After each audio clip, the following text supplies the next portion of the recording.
All right. Let's bring this volume down and get ourselves kicking off. Let's put the music. Let's see if that music volume works well today. Let me fix my screen here real quick. All right, hey guys, what's going on? My name is Phil Kearney. I create role-playing games. I illustrate them. I publish them online, and we're creating content for Dungeons and Dragons 5.5. We are working on the Color Mana Spell Point variant rules and Martial Powers playtest content here. We are shifting out of playtesting into production. So we're going through all the classes and subclasses that were published in the 2024 PHB, just to make sure that we've got all the revisions to the mana system set properly and calibrated so that we can stand behind the final piece. So I'm fixing my monitor here real quick. If you think this stuff ends up being cool, like, subscribe, hit the bell icon for notifications when we are live in the future. Here's a stack of books we've already created on DMsGuild. They all have free previews. Be welcome to check that stuff out. And my Discord server down below, if you want to participate in anything that we're doing, you are certainly welcome. We've got one tab here. We've got the Rogue open up here. We're going to start with the Rogue today. So let's kick down to Rogue. So the martial power system reimagines all of the martial classes as basically as half-casters using non-spell magic. The martial power system is a half-casting progression that uses mana to trigger different different battle master maneuvers, psionic strike effects, rune stones, and various things. Like anything that's a subclass option is roughly portrayed inside of this system, plus a whole bunch of other stuff that warrants character progression from 1 to 17. So they all use the same mana system, all the martials, as well as the half-casters, the ranger paladin, including the artificer, and the warlock gets access to this martial power system on top of whether they have access to spells or not. So the martials only have access to powers. Full casters only have access to spell casting. The half-casters and warlock get access to both powers at 1, 5, 9, 13, 17, as well as spell casting for the half-casters at 1, 5, 9, 13, 17. So when they when they have a new spell or whatever they can prepare, they can choose either spells from their spell list, or they can choose from the martial power list of power options that are available. So you can gish it up, be a martial with non-spell casting. You can be spell casting with no worries about marshaling stuff. Up to you, but it all works on the same system, which is similar to Pact Magic, and Monk Key is short rest mana. You gain 1 point per level from 1 to 20. You get a power die, which is similar to the psionic dice, or superiority dice, or martial arts dice, or bardic inspiration dice. It's not as good as any of those, though. It starts with a D6, a D8 at 9, and then a D10 at 17. Rogue, here we are. Yeah, and sneak attack, of course, the Rogue has its sneak attack and stuff, but the max rank of power that we can get, 1 at 1, 2 at 5, 3 at 9, 4 at 17, and then at 17th level, we can tap up to 5 mana, channel up to 5 mana at a time for any of the abilities that we have. The number of powers that we get overall starts at 4, and then continues to climb up until we get to 20 at 20th level. The starting powers that we get are not only things that you could potentially spend mana on, but it's also fighting styles and weapon masteries. So if you want to play the fighter as written, you're going to get 1 fighting style. You're going to get, 2 or 3 weapon masteries? And then you'll have a power left over, an option left over that you could either choose another fighting style, an origin feat, another combat mastery, or you could choose a power that requires mana to be expended to utilize. At first level, with only 1 mana per short rest, it's not a bad idea just to take an extra feat, or to gain another weapon mastery, or an extra fighting style. And as you start to accumulate more mana, you can afford to add in more powers that have feats as you go. So that's the basic chassis for all of the martial casters, or all the martial classes using the power system. So we're going to go into the specifics for the Rogue, and then we're going to look at the 4 subclasses that are in the 5.5 Player's Handbook that came out in 2024. And then we're going to go to the Sorcerer. We're going to look through the Sorcerer as a full caster, how it utilizes the mana system, and then look at the subclasses that were built in Player's Handbook 5.5 in 2024 for the Sorcerers. And then that'll be our session for the day. And then I'll go off and do things that Phil does when he's not on screen. And I'll be back in the morning to continue doing artwork for the books that we build. And on Monday through Friday, I do art in the morning. And then on Thursday, we'll be back to work on the Warlock, or maybe the Wizard. I might actually do the Wizard. I don't know. Maybe we'll do the Wizard tomorrow, just for the fun of it, and then do the Warlock Thursday night. And then on Saturday, we can do the Artificer and finish the series. And then we'll be able to follow up later and go through and edit and audit all of the powers, all 167 powers that are in the book. And then we'll be in a good position to actually start building the book out and start doing like construction. And then once construction is done, we'll start doing the artwork. And when the artwork is done, we'll publish it. We already have this series of books published on the DMsGuild, but it's using 2014 rules. You can see the full the full Color Magic Spell Point variant rules system here on DMsGuild. They all have free previews, but if you want to support this kind of work, you can read my books for free. You buy them to encourage similar activity in the future. Spell Point. All of these books are going to get updated. The Color Mana system, this is going to be the revised Color Magic Spell List is the first thing we're going to update. And then we're going to start feeding in Spell Point Warlocks, Elemental Key, the core mechanics of Color Magic, the Knights and Trickster books for the third casters, and we'll probably just leave the rest of it alone. But yeah, we're going to update all this stuff for 2024. We'll come back and look at that more once we start working on the Sorcerer. But that's probably enough prelude. Let's get started. We're going to have the Rogue 2024 opened up over here just for reference as we go along, just to give ourselves a double check on what's going on. How many weapon mastery does a rogue get? According to this, allows the weapon mastery 2 kinds of weapons. So this rogue would naturally have 2 weapon masteries, which would cost 2 prepared spaces, 2 prepared slots of powers, and then the rogue would still have 2 left over to use to purchase either sustained powers, exploits, maneuvers, whatever it is, however you want to jazz your rogue. So, looking at the class features, channeling, martial powers. Beginning at first level, you learn 4 first rank powers from the martial power list. You gain additional powers as you gain levels up to your maximum channeling rank, as listed in the martial powers progression table. Let's instead change that on the rogue progression table above. Skip above. You can swap the prepared powers for another when you finish a long rest, and you can swap all prepared powers when you gain a level. All marshals, half-casters, and all the full and the sorcerer, the warlock, and the scion all work that way. Of course, druid, cleric, and wizard can prepare all new spells on a long rest. Oh yeah, and the bard can swap 1 per long rest. Channeling ability note: the fighting styles and weapon masteries can be prepared as meta powers, even if you would not normally have access to these features. So the rogue, as a martial character using martial powers, gets access to fighting styles and weapon masteries and all the goodies that we have for spending mana on. Your channeling ability modifier is either dexterity, intelligence, or charisma. Your multi-classing ability, your primary ability score is dexterity. You can multi-class with a dex 13. So even though you can use dexterity, intelligence, or charisma as your channeling stat, dexterity is still your primary ability score, which needs to be at least 13 to multi-class out of or into rogue. Mana.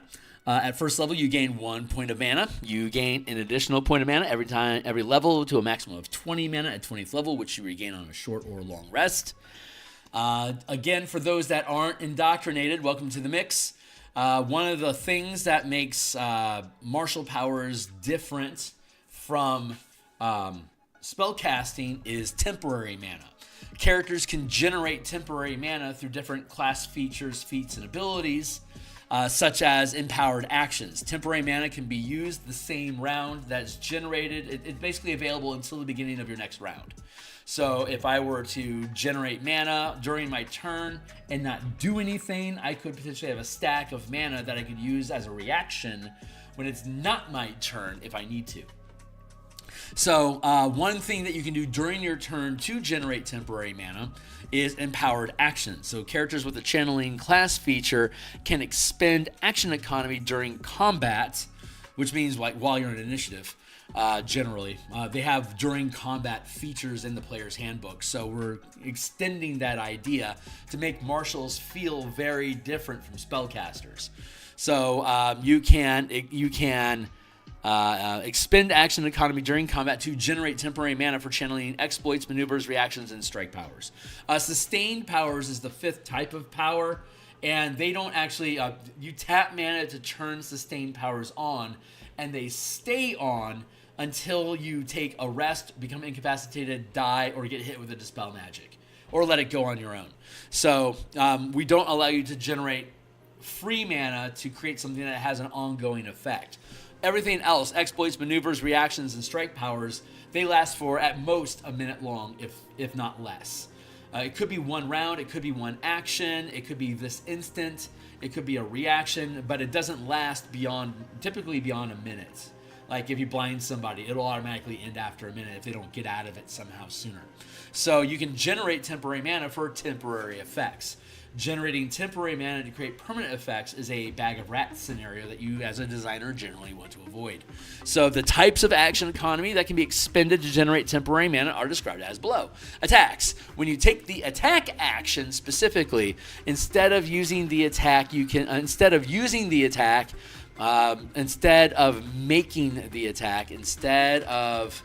making an attack, you can generate 1 point of temporary mana. If you have the extra attack feature, each attack can be expended for 1 point each. You can choose to expend each attack separately, all at once, or any other combination instead of making. Thank you. This does not include additional attacks that you can gain using the Nick or Cleave weapon mastery properties. The attacks gained from the haste spell, Thirsting Blade invocation, the celerity, power, or similar effects, nor does it include attacks gained as a bonus action, such as the Monk's Flurry of Blows feature, nor can opportunity attacks be sacrificed during a reaction unless a feature or power specifically says otherwise. Then you can also sacrifice your bonus action when you expend your bonus action to generate temporary mana based on the max rank of power you've gained as listed below. So at first level, when you have first rank powers, you get 1 point. When you get access to third rank powers as a 9th level channeler, you get 2 mana. At 17th level, when you get access to 5th rank powers, whether you're multi-class or single-classed, when you can channel 5 ranks of mana, when you use a bonus action to generate mana, you get 3 points. And then reaction can be sacrificed. You can expend your reaction during your turn to generate 1 point of temporary mana. Actions can be spent at any time during your turn. For example, an 11th level fighter with 2 extra attacks can you take the attack with 3 extra attacks. At 11th level, a fighter has 3 attacks. For example, an 11th level fighter with 3 extra attacks. With 2 extra. I see how that's being read now. Can take the attack action and expend all 3 attacks immediately to gain 3 points of temporary mana, perhaps to channel a 3rd rank maneuver as a bonus action, even if the mana pool is empty. Alternatively, a 5th level fighter can make an attack, and if it hits, you can expend your bonus action to, this should say 9th level.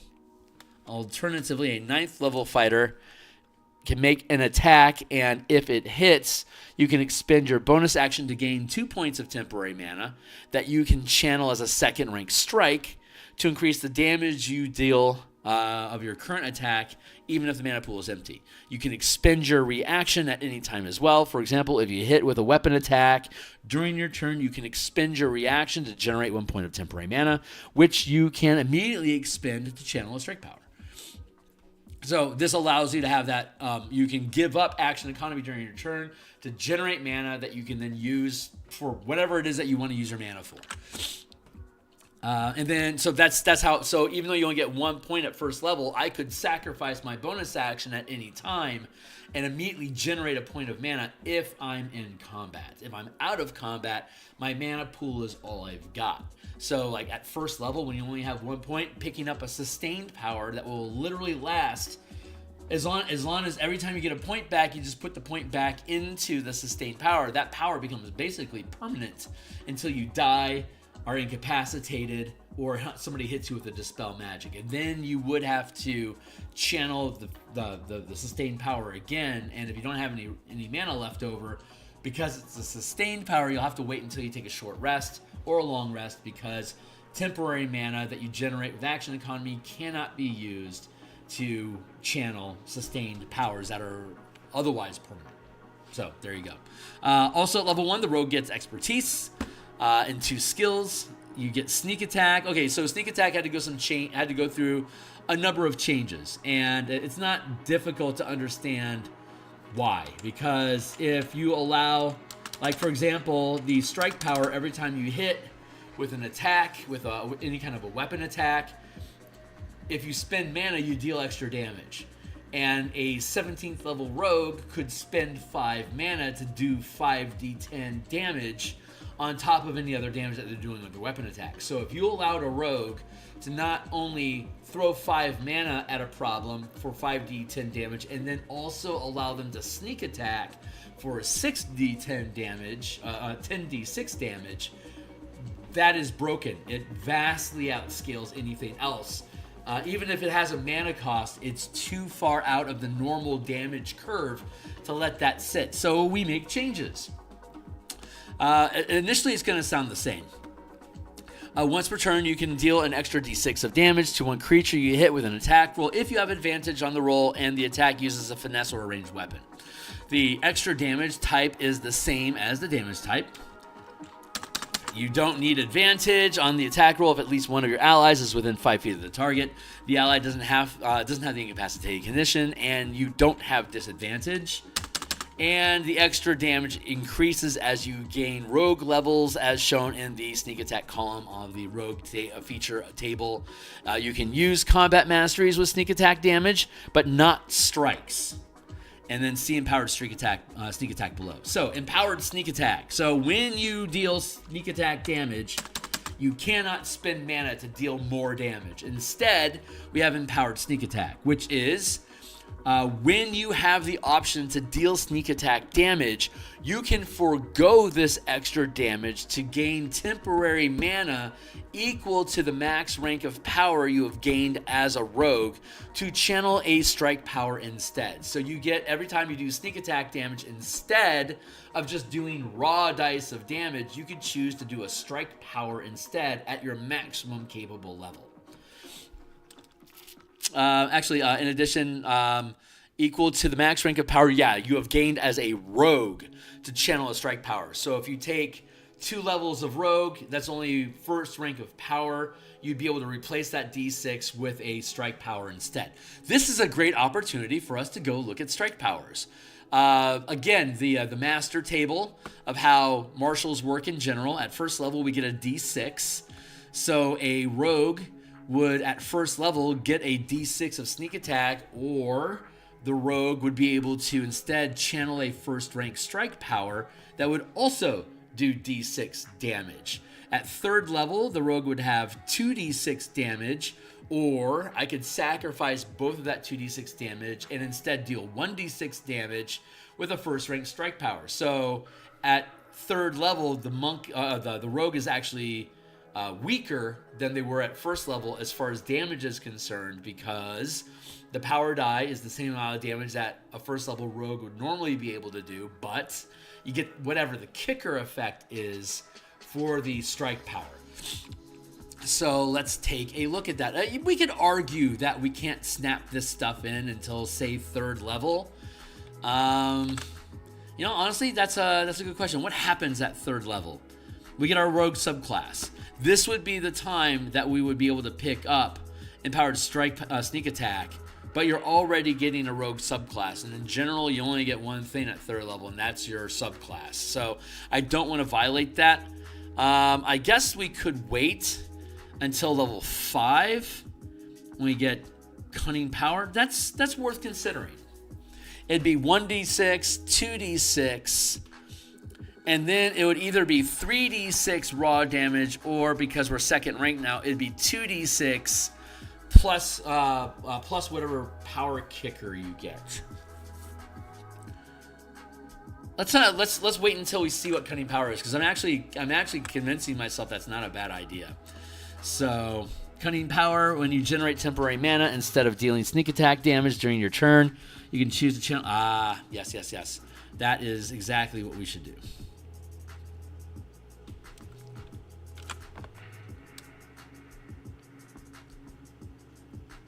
No, because we want to take away the ability from sneak attack initially. I like the idea of pushing this back to 5th level and just not allowing you to use strike power. See empowered strikes below. Empowered sneak attack. Yeah, we're going to leave it be. We're going to leave it be for now. It's a little strong, but I'm cool with it because it stays weak.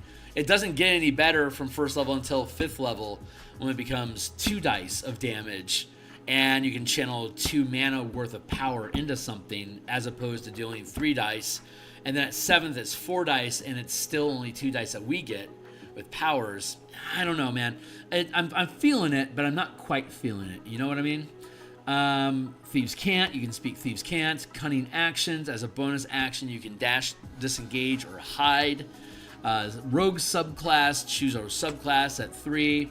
Level 3, Uncanny Power. You can sacrifice your movement during... Why don't I have Uncanny Power listed here?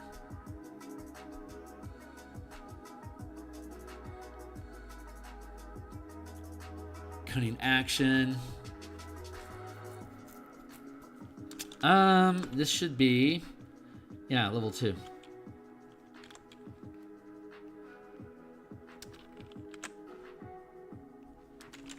There. That actually feels better.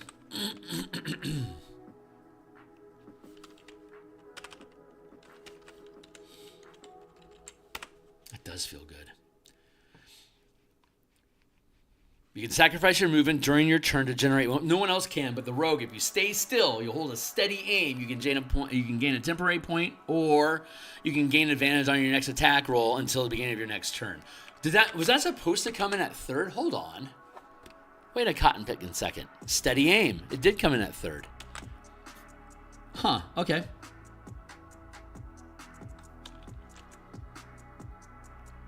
Well, hot biscuit. Let's just go ahead and leave life as it is.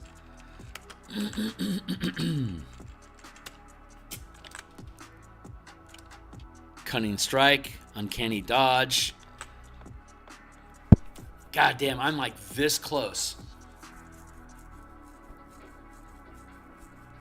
And you can use combat masteries with sneak attack, but not strikes.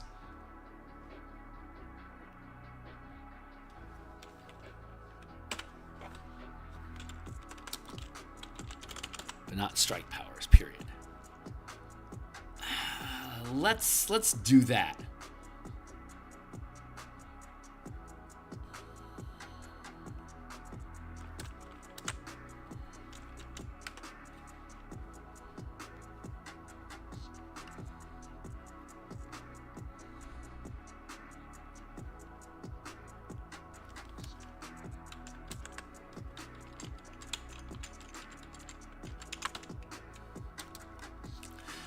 Okay, so feet at 4, 8, 10, 12, 16. When you have the option to deal sneak attack damage, you can forego this extra damage to gain temporary mana equal to... So Cunning Strikes come at 5th level for the rogue, which is you sacrifice sneak attack dice to do a kicker effect.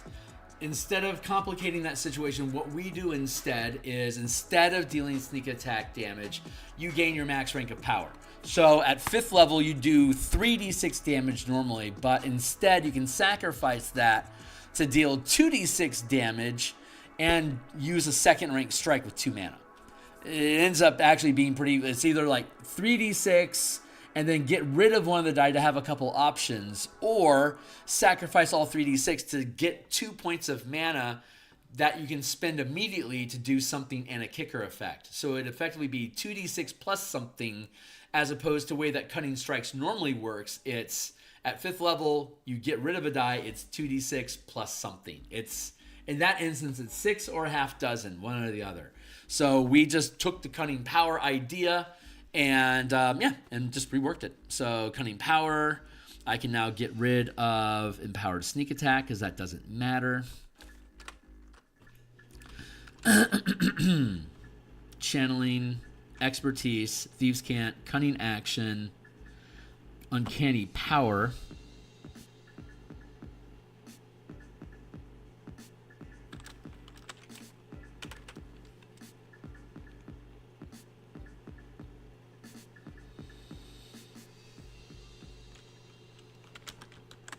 Yeah, I'm going to leave uncanny power at second. It says third for steady aim. You know, it does say third level for steady aim. I got to change it. All right, third is right. Rogue subclass, uncanny power, feat, cunning power, which we just looked at, and then uncanny dodge, expertise, evasion, blah, blah, blah. Okay, so let's get back after it. Improved uncanny power.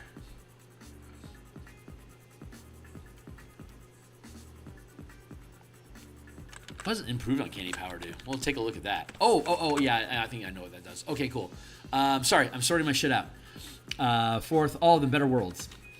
This is all for the best. Cunning power, you have the option to deal sneak attack damage. You can forgo this extra damage to gain temporary mana equal to the max rank of power you have gained as a rogue to channel a strike power instead. In addition, you always have the martial strike power prepared without counting towards your total prepared powers. Because we give you a feature at level 5 that allows you to use the strike power, you don't automatically have a strike power. You'd have to prepare one, which feels unfair. We're going to give you this feature, but only if you prepared a power. So we give you a power that's automatically prepared, kind of like Hunter's Mark and Fine Steed for the Ranger and Paladin, respectively. Uncanny dodge at 5 is when an attacker that you can see hits you with an attack roll, you can take a reaction to have the attacker's damage against you run it down. And then we have expertise, gain 2 expertise. Expertise is 2 skills that you have, level 7. Dexterity saving throw for half damage equals none. Fail equals when you're subjected to the effect of dexterity, only half damage. You instead take no damage if you succeed on a saving throw. If you fail, you can't use this feature until you have the you can't use this feature if you have the incapacitated condition. What was sneak attack? Where the fuck is it? Hold on. I feel like we lost something here. Uncanny dodge. Right. Level 5, uncanny dodge. Uncanny dodge. When the attack hits, you can take a reaction to have the damage. Thank you. And then evasion at 7. I rolled through it. A reliable talent. If you roll on a d20, 9 or low is a 10.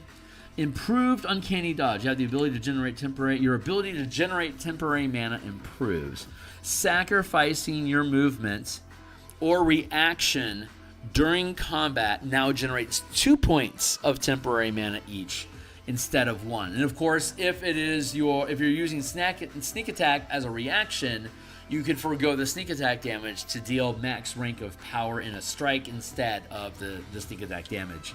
And uncanny power lets us not move during to sacrifice all movement until the beginning of our next turn. Does it say that way until the beginning of our next turn? Let's double check that. Sneak attack. Thieves can't. No, it's probably only. Let's look up how it officially reads, and just go along with that. Steady aim. Let's make sure we have it.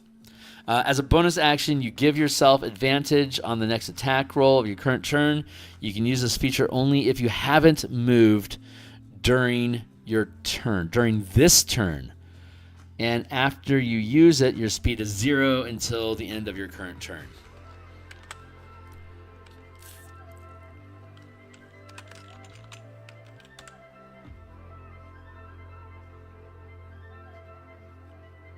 You can sacrifice your movement during your turn to generate 1 point of temporary mana or gain advantage on your next attack roll until the beginning of your next turn.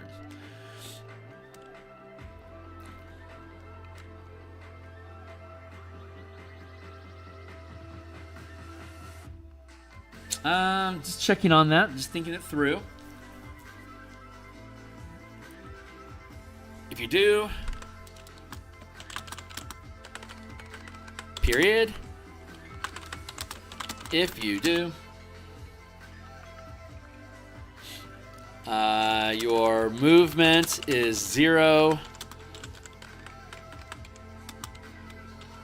until the end of your turn, period. That is actually important because that means that as a reaction, we can potentially move.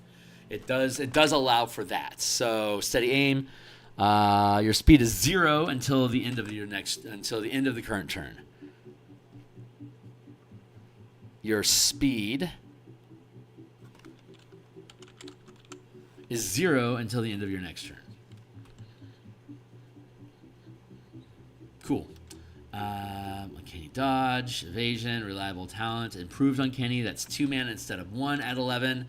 We also, with our bonus action at 9th level, we get 2 mana.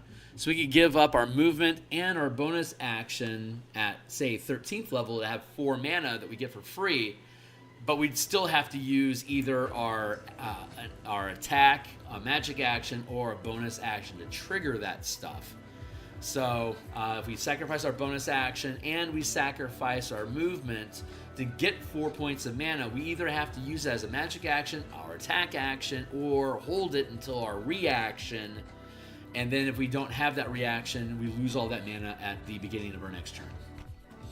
Reliable power. When you roll so at 14th level, we have reliable talent at 7, which is when you roll a d20 and it's less than 9, it's a 10. With reliable power, whenever you roll a power die, any result that is less than your max rank of power you've gained as a rogue is increased to that number. So at 14th level, our max rank of power is 4. And we roll a d8. So if we roll less than a 4 on a d8, it becomes 4. And at 17th level, we get a d10. And if we roll less than 5 on the d10, it becomes a 5. So it's just making our reliable talent, which is for ability checks specifically, using schools and tools that we have proficiency with. But the reliable power is the only time you generally get the power die is when you spend mana. So it's complementary and 7 levels later. I feel good about that. Slippery Mind, proficiency in wisdom and charisma. Elusive, no attack roll has advantage against you unless you're incapacitated. Epic Boon at 19th level, you gain the Epic Boon feat. And then at 20th, as a 4th rank exploit, if you fail a d20 test, you can turn the roll into a 20. So let's look at, what is that feature normally? Stroke of luck. If you fail a d20 test, you turn it into a 20. Once you use this feature, you can't use it again until you finish a short or long rest. Exploits mean that you can use temporary mana to use that roll. So if I needed to do a thing, I could sacrifice my bonus action and my reaction to get enough mana to pop Stroke of Luck on whatever attack or ability check that I'm going to make as an action or as an attack roll. Yes, that means that I get to crit on demand if I'm willing to spend 4 mana to do it. That's too strong. It can't be an exploit. Is it fail? Yeah. If you fail a d20 test, you can expend 5 mana to turn the roll into a 20. There we go. That makes it not an exploit, so it has to come out of your mana pool. You only have 20 mana at 20th level. You can do this 4 times a long rest. And if you make an attack roll and you miss, you can spend 5 mana and be able to turn that miss into a natural 20. You can't use it again until you finish a short or long rest. So you can do it a few times with this, but you're 20th level. So I'm going to be okay with it. I would say that's as good as I wouldn't say that's as good as 9th level spells, but it's pretty damn good. And I think it makes the rogue pretty cool. All right, so that's how that works.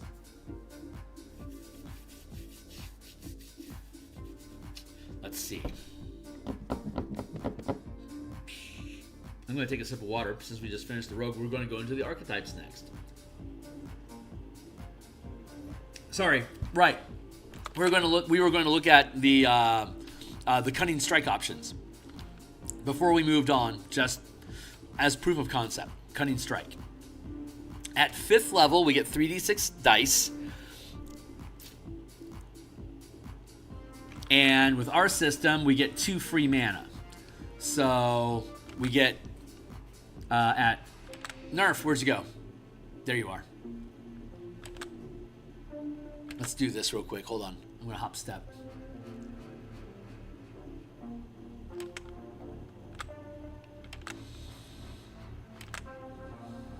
I did that the wrong way. Hold on. Let's try that again.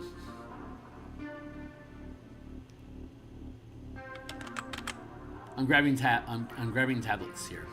Tabs. Grabbing tabs.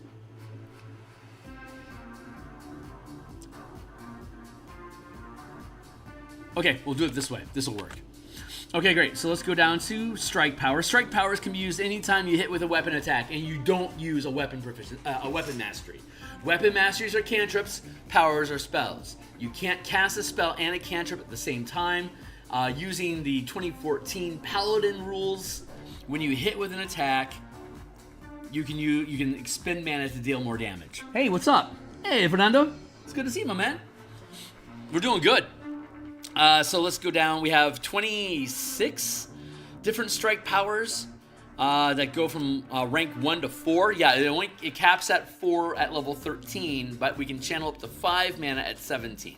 So I just couldn't. I have like 160 some odd powers in here. I just couldn't figure out which one's actually going to be worth 5 mana given what everything is. It just didn't feel right. So we just made it 4 ranks, and you can upcast to 5 at 17.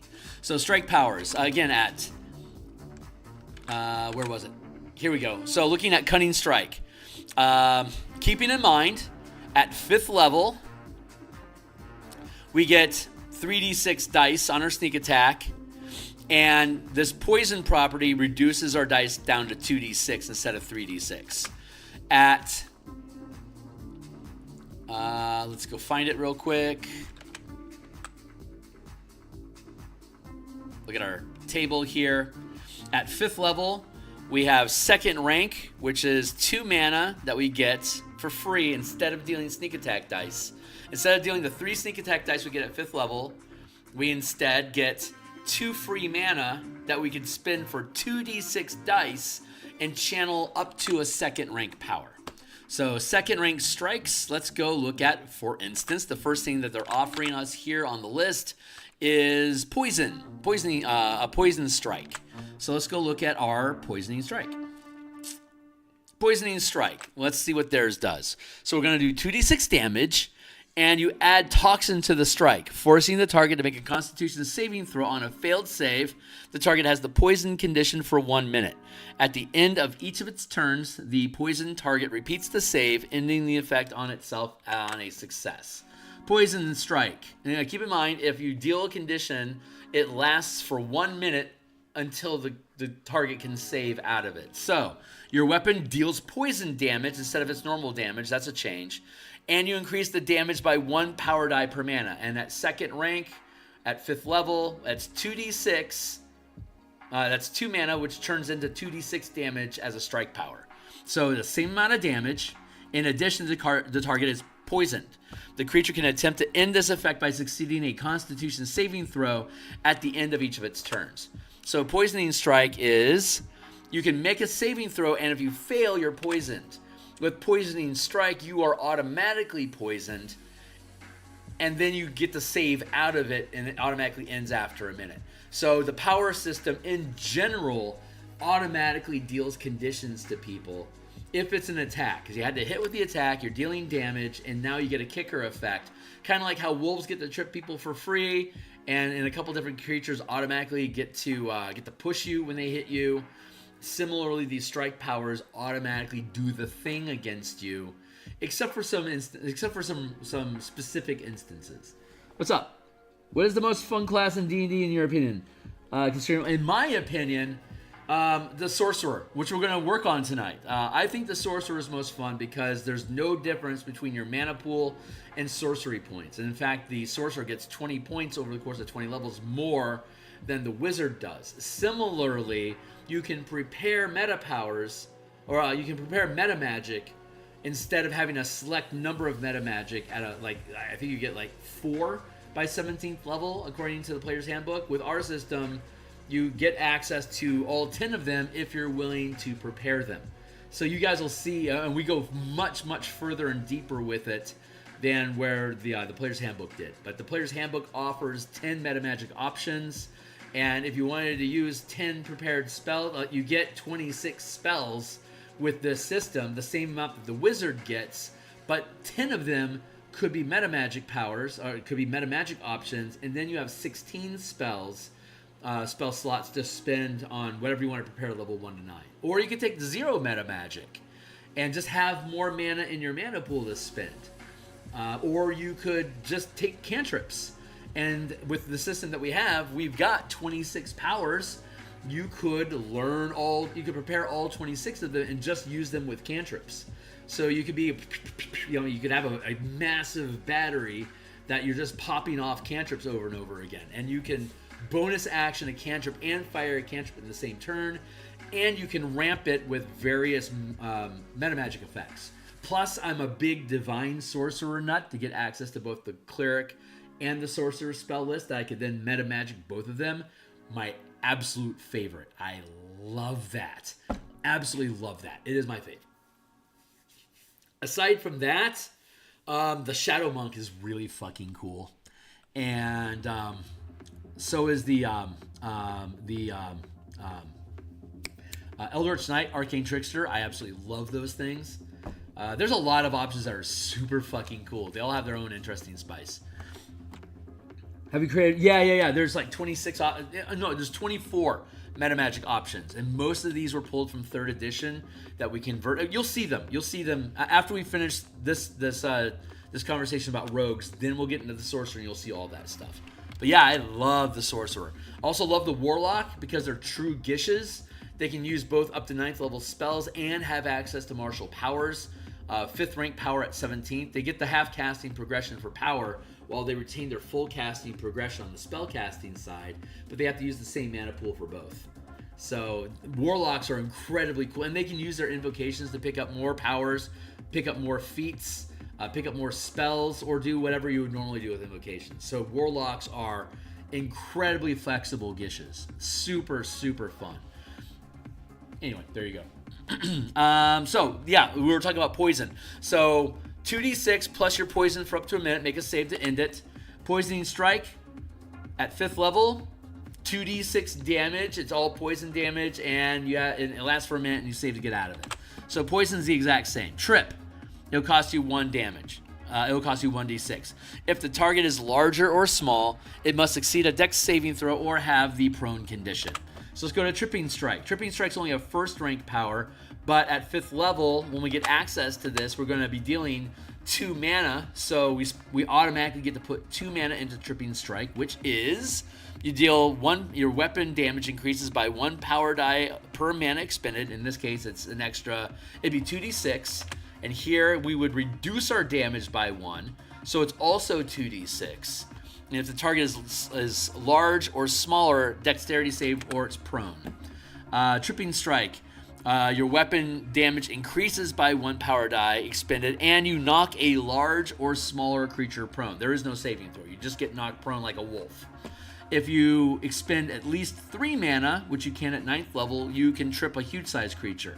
And at 17th level, you can automatically put 5 mana into it, which would allow you to trip a gargantuan creature. So this is better than what this is. I mean, it upgrades nicely automatically as you go up. It would deal 5 at 17th level. It would deal 5d10 damage instead of 6d10, and you can trip a gargantuan creature.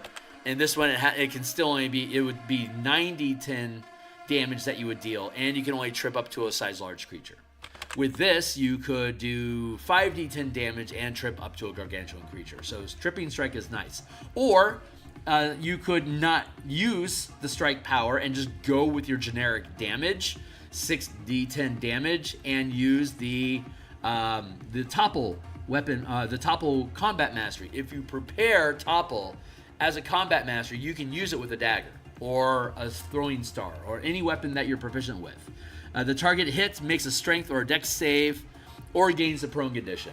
So basically with this, you could do 60-10 and use the mastery to give them a saving throw, or you could do a sure thing with using power, reducing the amount of damage that you otherwise would, but guarantee a trip. So that's how that stands. And then with draw, immediately after the attack, you move up to half your speed without provoking opportunity attack. And that will cost you 1 die. We have Repositioning Strike. And the way that Repositioning Strike works, it's first rank power. Your weapon deals 1 power die per mana, and at 5th level, we deal 2d6 damage, so it's the same amount of damage. 3d6 minus 1 is the same as 2 mana equals 2d6 damage. And Repositioning Strike. In addition, and you can move 5 feet per mana channeled as part of the attack. This movement doesn't provoke opportunity attack. So we channel 2 mana. That's going to be 10 feet. That's not as much as it would be in this power withdraw. But at 17th level, we do 96 damage here, which is a maximum of 54, and we can move half our speed. Or with this, we would deal 5d10 damage and move 25 feet. And it wouldn't cost us any resources. So it's better at higher. By 9th level, it's the same. By 17th level, it's better. So I'm okay with that. And then we have at later levels, we have Devious Strikes. Days, it reduces. So at 14th level, we can channel up to 4 mana. And at 14th level, it's D8s. So if we forgo our sneak attack damage, which at 14th level it'd be 1, 3, 5, 9, 11, 1, 3, 5, 7, 9, 11, 13, and then 14, 7d6, or in our case it would be 4d8. 4d8 is 32. 7d6 is 42. So again, we're going to be on at best 10 less than what our sneak attack would be able to do without powers, which is effectively the same as costing 2d6 or more damage. So looking at 2d6 days, Constitution save, or it can only do one of the following: move, take an action, or a bonus action. So that's going to take us down to 5d6, which is up to 30 damage. Instead of being, I'm sorry, it was 1, 3, 5, 7, 9, 11, 30. Yeah, 7 dice. It takes us down to 5d6. For days, up to 4 mana. Let's go down to Staggering Strike. Psychic damage. Make a save. If you fail, you can only do one of the following. You can't take reactions, so you can only do one of the following: move, take an action, or a bonus action. Move, take an action, or a bonus action. We also took away your reaction as part of being staggered. You still have to fail a Constitution, so it's the same. See, this really high-level thing, like the higher level you get, the more likely it is that you're going to get a saving throw. The really low-level stuff, you don't get a saving throw because it only costs you movement to stand up. That's not a big issue. So like low-impact stuff doesn't require a saving throw. High-level stuff that with big impact does require a saving throw, and that flip happens at 3rd level, at rank 9, 9th level. So days, it's basically the same. It does 4d8 plus Constitution, or have only one action. With this one, it's 5d6 initially, but eventually it'll be 8d6 at 17th level. So we are a little bit weaker at first at 14th level as a rogue, but at 17th level as a rogue and 19th level we're better off as a rogue. So it balances out. Knockout 60. Let's look at knockout 6d6. We get this at 14th level, so this would take us all the way down to 1 die, and it would be Constitution saving throw or have the unconscious condition. That is, what is that? That takes us down to initially at 14th level. It drastically reduces the amount of damage that we can deal. With Knockout Strike, we get access to 13th level. It would still be 4d8 damage that we deal as opposed to d6, so we're way up on them in that instance. Creature becomes unconscious, and the creature makes a Constitution saving throw at the end of each of its turns, ending the effect early if successful. If the target takes damage or another creature uses an action to awaken the target, the condition ends early. The unconscious creature repeats the save at the end of its turn, ending the effect on itself if successful. The target succeeds a Constitution saving throw, or it has the unconscious condition for 1 minute, or until it takes any damage. The unconscious target makes a save and eventually wakes up. There you go. Okay, so creature equal to the amount. Let's see, increases by 1 power die per mana expended.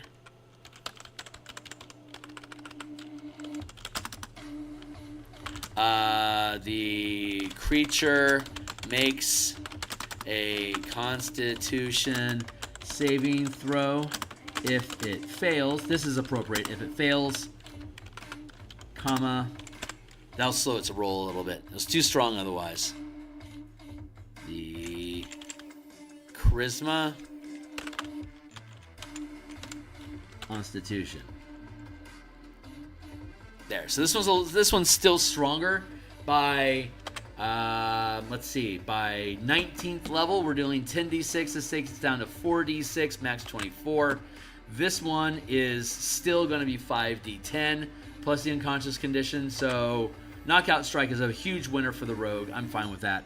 Obscure. The target must succeed a dexterity saving throw or have the blinded condition. That costs us 3d6 at 14. We have Blinding Strike, which is a second rank power.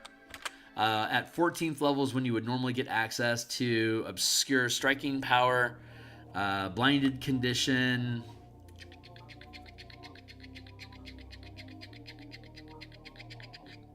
It'd be 4d6 initially, or at 14th it'd be 4d8, which is 32 compared to the 24. In the end, it'll end up being 5d6 versus 5d10 with smite with the strike power, as opposed to 7d6. So it'd either be 50 from our power versus 42 from our devious strike. So we're a little up over the rogue with knockout and obscuring and the obscuring strikes listed here. Daze ends up being the same, basically, between the two of them. All of them basically end up being the same, except our knockout and obscure are stronger.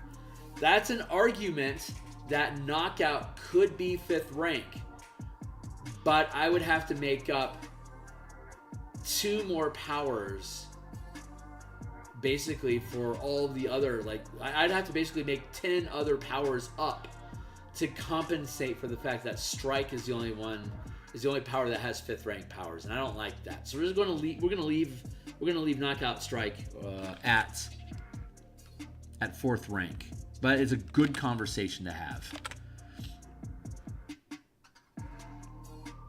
Constitution. Yeah, so knockout strike and obscuring strike become stronger as a result of this system. Oh, blinding strike. We're going to look at that specifically. Hold on. Sorry. 2nd rank.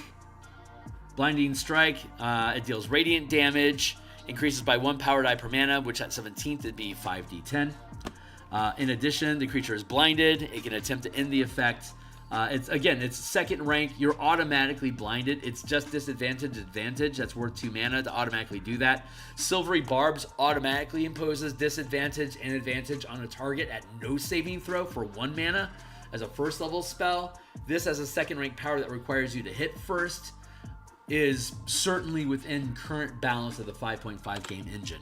So yeah, I'm pretty happy with that overall. So okay, great. So now we have all this idea about how this shit works.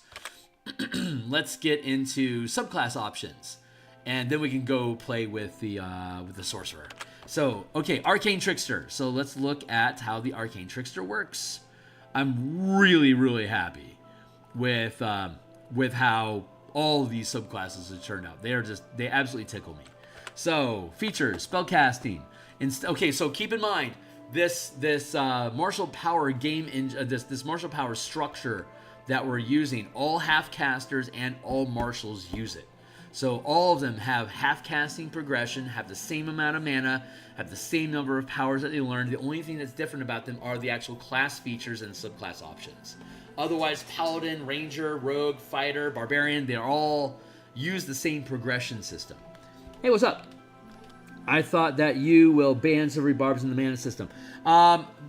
Just because I personally, as a DM, would choose to either ban Silvery Barbs or increase its cost to 2 mana, doesn't mean that's how everyone jives. So we have to respect the game. It's 1 mana, and it's a blue-black spell. So anyone, you can use, I mean, if your table allows it, here it is. I don't like people using Simulacrum either, but it's also a blue-black spell. So just because I ban it doesn't mean it doesn't have a color identity and a mana cost. This work is not an attempt to impose what I think are correct homebrew rules or house rules for your game.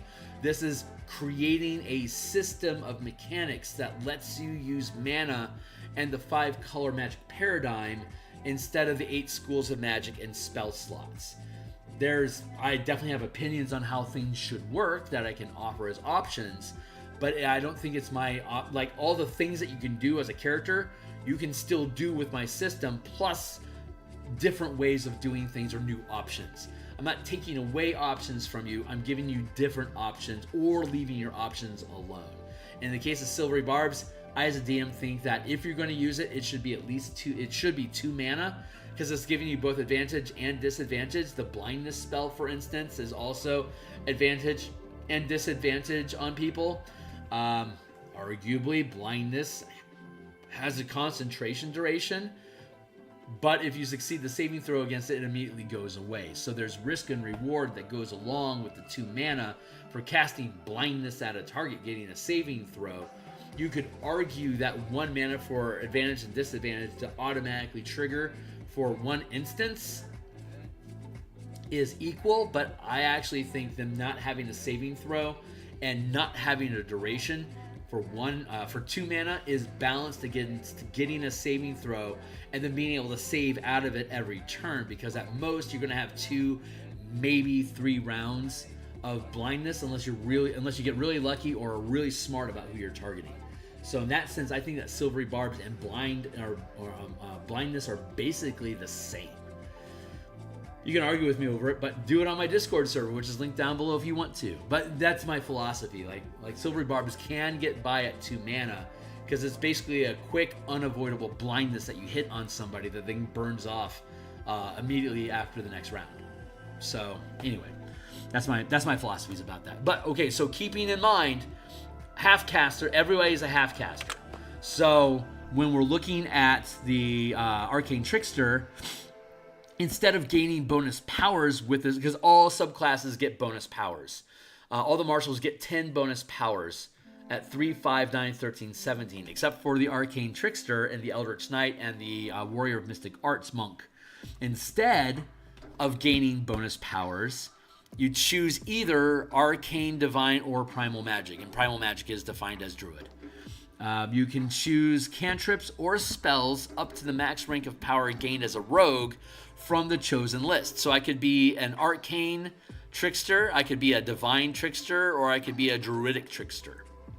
At 3rd level, I either get cantrips to 1st level spells. At 5th level, I get 2 2nd level spells. At 9th level, I get 2 3rd level spells. At 13th level, I get 2 4th level spells. And at 17th level, I get 2 5th level spells. When you gain a new rogue level, you can swap 1 spell for a new one of the same level or a cantrip. So at 13th level or at 14th level, when I gain a level, I could grab a cantrip or I could swap out a 4th level spell. So that's going to assure that I have at least, I'm always going to have 2 first, 2 second, 2 third, 2 fourth, 2 fifth spells, and any number of cantrips in there that you want instead. Hey, what's up? It wouldn't be as broken as it is if it doesn't give you advantage. I thought that you will, for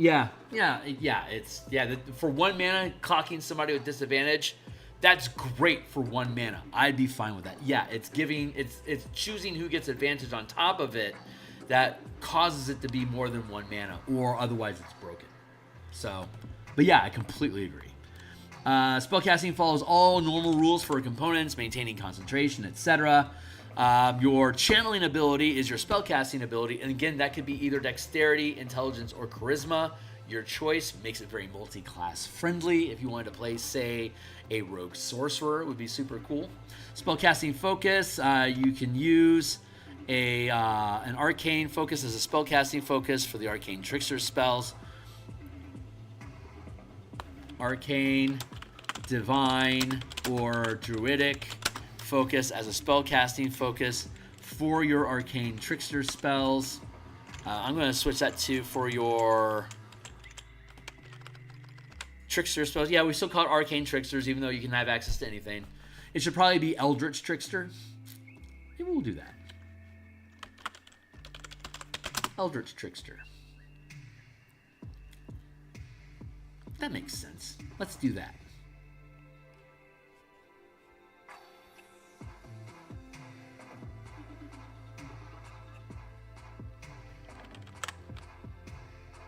Ass in. Eldritch trickster. It goes along nicely with Eldritch Knight. And the monk, warrior of the mystic arts, works just fine as well. I could go mystic trickster, but that sounds weird. Spellcasting focus. And concentration. And empowered actions.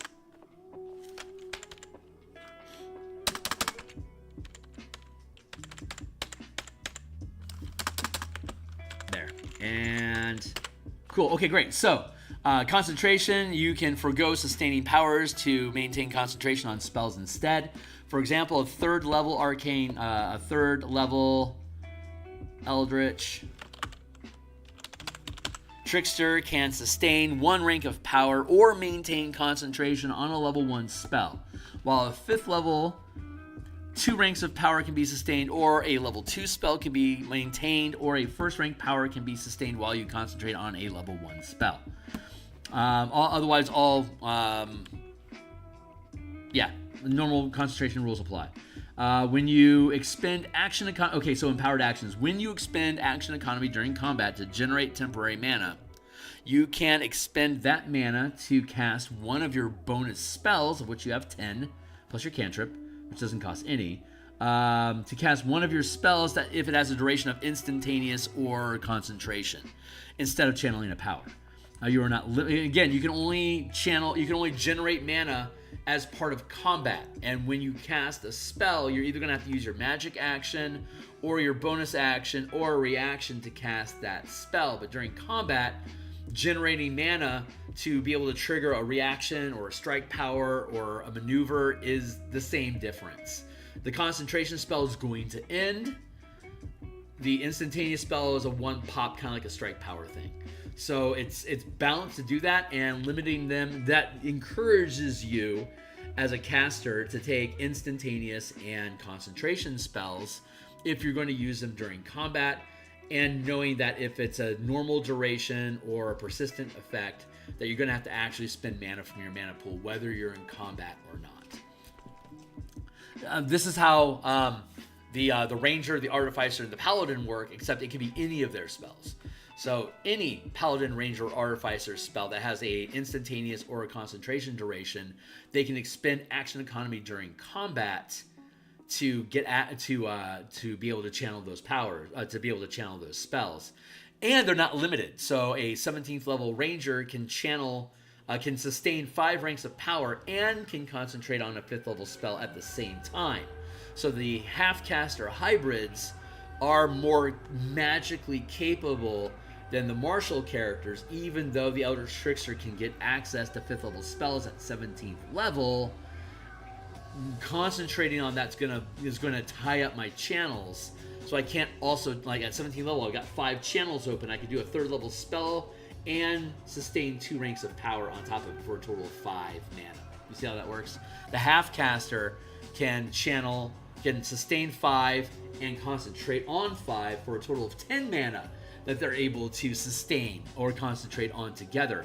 Just like the full caster at 19th level can maintain concentration on 10 levels worth of spellcasting. So there you go. And in the case of multi-classing, if you had like 19 levels of Sorcerer and 1 level of Rogue, you would be able to maintain concentration on 9 levels worth of spells, because at 19th level you have access to 10 levels worth of concentration. A first level Rogue with 1 rank of power would be able to sustain 1 power while you could still concentrate on up to 9 levels worth of spells. You wouldn't get that extra sweet 10th level slot for that little extra bump of concentration or sustained increased duration from upcasting. But the math still works out to be 10 for spellcasters, 5 and 5 for half-casters, and then 5 ranks of power for marshals. 5 plus 5, 10. I personally think that's really cool. So I'm really proud of that. I really enjoy it, and it works out really well. So yeah, empowered actions, you can generate mana. There you go. So that's basically spellcasting off-casters in a nutshell. We're going to put this in the Martial Powers book, not in the Knights and Tricksters book. The Knights and Tricksters book is still going to use the 3, 7, 11, 19 progression. 3, 7, 13, 19. I think that's the progression. 3, 7, 9. Yeah, 3, 7, 13, 19. That's the progression for 4 levels. We're keeping that with the long rest, 20 points of long rest. We're still keeping all that in place for Knights and Tricksters. This Martial Powers document is separate if you really want to ratchet it up and give everybody mana and make everybody half or full casters. The Martial Powers system essentially erases the divide between marshals and casters by giving you this fleet of powers that you can use both in and out of combat. It's not as Nova or as far-reaching utility as full casters, but you can keep up with them in damage, both area and single target damage. So the big difference between the marshals and the casters now is that marshals can do low power stuff literally all day long, like we imagine marshals are able to do, but now they can do it with strike powers, teleporting, all sorts of cool weeboo magic shit expressed through the Martial Power mana system that is equally impressive as a full caster popping a teleport and throwing big flashbang spells for the 12 to 20 rounds of combat they're expected to have. They're going to cash out and be out of mana, reduced down to cantrips, while the martial character would still be able to generate and crack off 5th rank powers every round of combat. So it actually balances out that way. It's actually balancing the classes. That's probably going to be the biggest feather for my cap when I finish all of this. So continuing on, Mage Hand Legerdemain. You learn the Mage Hand cantrip, and you can cast it as a bonus action, and you can make the Spectral Hand invisible. You can control the hand as a bonus action, and through it you make Dexterity Sleight of Hand checks. Magical Ambush, 9th level. You can, if you cast a spell or channel a power while invisible, including while hidden, that forces while you have the invisibility condition. If you cast a spell or channel a power while you have the invisibility condition, that to make a saving throw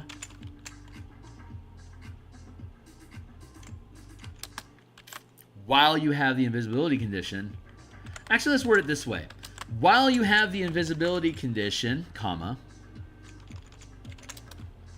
if you cast a spell or channel a power that forces a creature to make a saving throw, comma, they roll with disadvantage against the spell on the same turn it's cast. So if you cast a spell or channel a power that forces a creature to make a saving throw, they roll with disadvantage against the. They roll with disadvantage on the.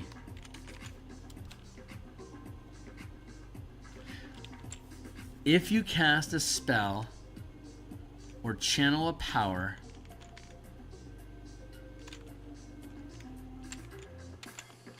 that forces a creature to make a saving throw when cast.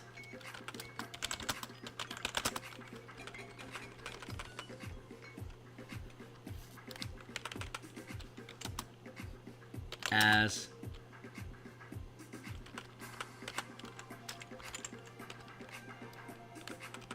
on they roll with disadvantage on the initial save, but not subsequent turns if they make additional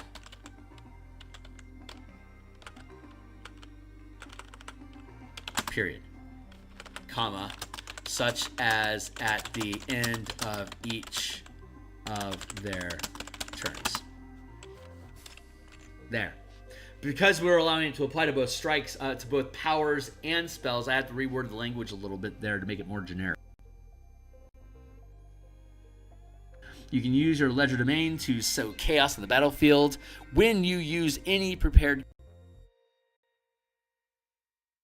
or nick, you can target a separate creature within 5 feet of you. Oh wait, other than cleave, comma, graze, comma, or nick. Thank you.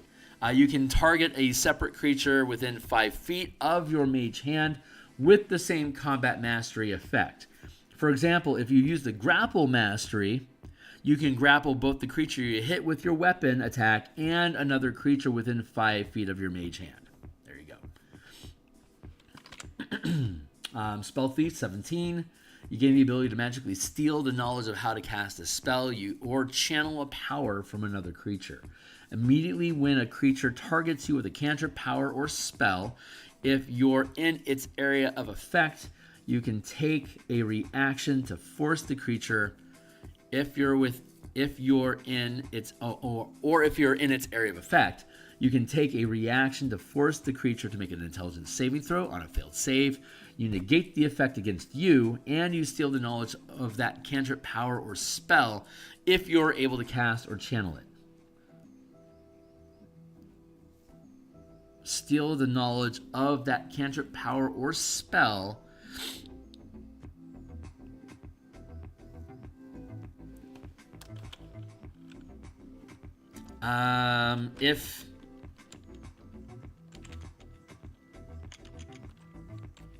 if you are able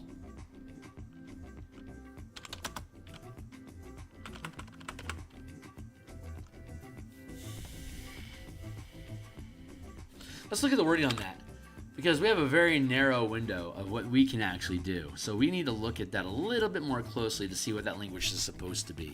You gain the ability to magically steal the knowledge of how blah blah blah. Immediately after a creature casts a spell that targets you or includes you in its area of effect, you can take a reaction to force the creature to make a saving throw. The DC equals the spell. We already know it's the channeling skill that you have, so your channeling modifier, so that's fine. On a failed save, you negate the spell's effect against you, and you steal the knowledge of the spell if it is at least level 1 and of a level you can cast.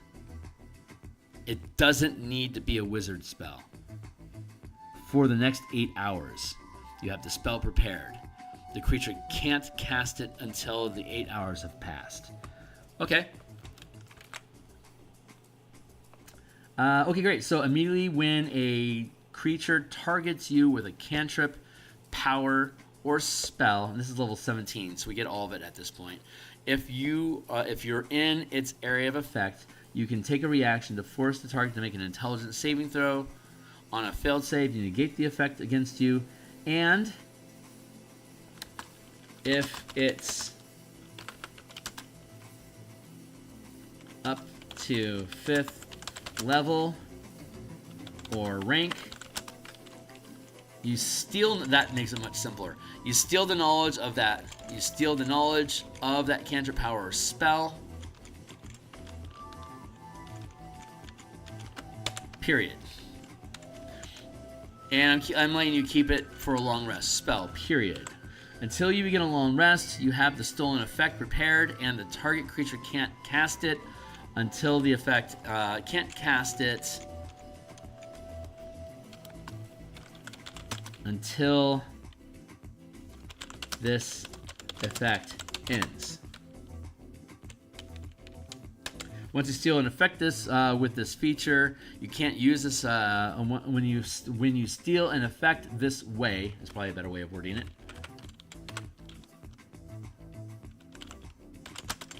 You can't use this feature again until you finish a long rest or until you expend 4 mana from your mana pool. Expend 5 mana from your mana pool. You can only have 1 stolen effect at a time this way. If you steal another before the use of Spell Thief ends, you replace it with a new stolen effect, and the creature the effect is stolen from regains it immediately. So yeah, we're extending the duration a bit to a long rest. If you choose not to take a long rest, you're not necessarily regaining features and stuff, but you're also keeping whatever that thing was out of the hands of whoever that thing was. So it's a good long-winded debuff effect if you wanted to take that. We changed the name to Eldritch Trickster. So let's go back and look at the Assassin. I'm not going to go over the specific bonus powers that we gain unless it's relevant to a specific class feature, in which case we will look at it. But we're going to go through all of the new powers after we've finished the list of all the different classes. So for now, we get 10 of them. 3, 5, 9, 13, 17, and we don't particularly care what level it is. As long as it makes sense for the level that you're gaining it, that's when you gain the power. You can see here, like, we're getting a second rank power at 9th level when we could have had it at 5th. You can see here that feats and damage types and feats and powers feats, damage types, and weapon masteries can be taken with this system instead of preparing spells, like we were talking about earlier today. Level 3, Assassinate. You excel at ambushing creatures, guaranteeing you the following features. Initiative. You roll initiative with advantage, and during the first round of combat, your attack rolls have advantage against any creature that has not taken a turn. Surprising strikes. During the first round of combat, if your attack deals sneak attack damage, increase the result of the sneak attack dice by an amount equal to your rogue level. That's fine. During the first round of combat, that specifically deals sneak attack damage, not channel powers. So this is a reason why the assassin might not want to channel a power for free. Assassin's tool, you gain the disguise kit and a poisoner's kit. You have proficiency with them. 9th level, infiltrating expertise. You have excelled at the art of infiltration, granting you the following features. Masterful mimicry. Did I go over all of the Eldritch Strike power? Yeah, we did. I thought I was going crazy there for a second. Okay. Infiltration, expertise. You've excelled at the art of infiltration, gaining the following features. Masterful mimicry. You can unerringly mimic another person's speech, handwriting, or both if you have spent at least an hour studying them, or if you expend 3 mana during your turn while taking the study action to observe the target. So you can do it immediately if you need to, using the power of mana. In power, let's see, unerringly, handwritten, then take the study action. Or both. You spend an hour studying them, or if you expend 3 mana during your turn while taking the study action to observe the target. That's awfully expensive. I think that's overtuned. I think it should be 2 mana. There. Empowered aim. When you sacrifice action economy to generate temporary mana during your turn, the next attack you make before the turn ends has advantage. Envenom weapons, 13. When a target is poisoned by your poisoning strike power, we get the poisoning strike power for free at 9th level, and then clicking in at 13th level. When it takes damage, when you use the poisoning strike power, whenever it fails the Constitution saving throw to end the effect, it takes poison damage again equal to the sum of the power dice rolled when you channeled the power. So at 13, we do 4d8 poison damage, and if they save, Again, if it fails the Constitution saving throw to end the effect, oh Jesus Christ, it takes poison damage again equal to the sum of power dice. So it's going to take 4d8 damage every time, and at 17th level, 5d10 damage if you wanted to spend that much every time it fails the save. What does the assassin actually do? So it also takes 2d6 poison damage. When you use the poison option of your Cunning Strike, target also takes 2d6 poison damage whenever it fails the saving throw. And this ignores resistance to poison damage. Okay, this is overtuned.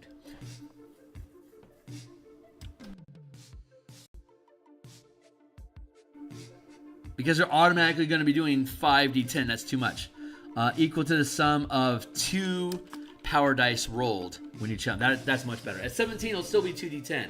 But right now it's 2d8, so I'm fine with that. Death Strike, 17. When you hit with your sneak attack during the first round of combat, the target must succeed a Constitution saving throw or damage dealt is doubled. And Death Strike is when you hit with your sneak attack on the first round of combat, the target must succeed on a Constitution saving throw or the attack's damage is doubled against the target. And now combine that.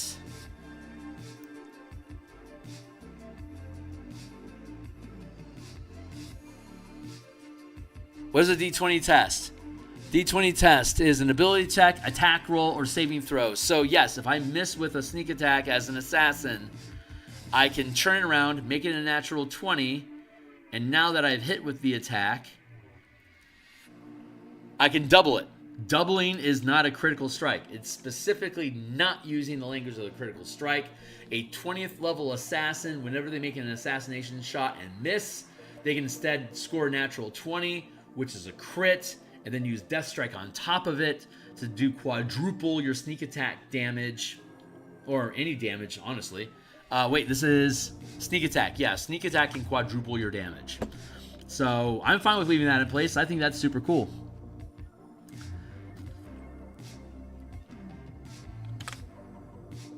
Here it's a, Constitution saving throw. Yeah, there you go. Anyway, that's the assassin. Super fucking cool. We already looked at the Eldritch Knight, the Eldritch Trickster, Soul Knife, 10 powers. Notice that we're gaining psychic damage and telekinesis at 5th level. That'll probably come in handy. Psionic power. The wellspring of psionic energy is expressed as your mana pool listed above.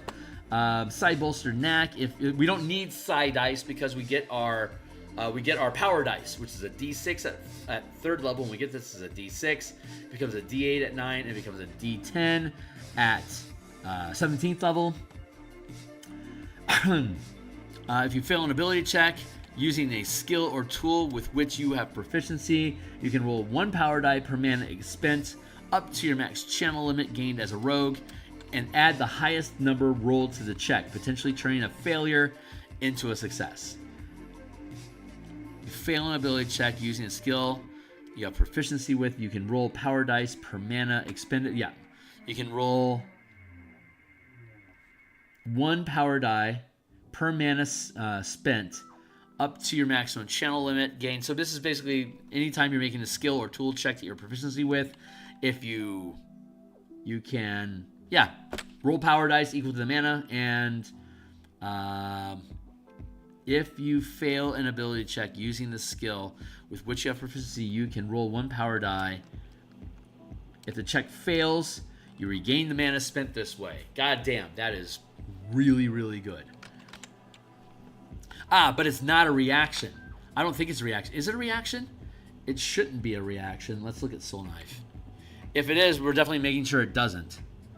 Psychic Whispers, Psychic Blades.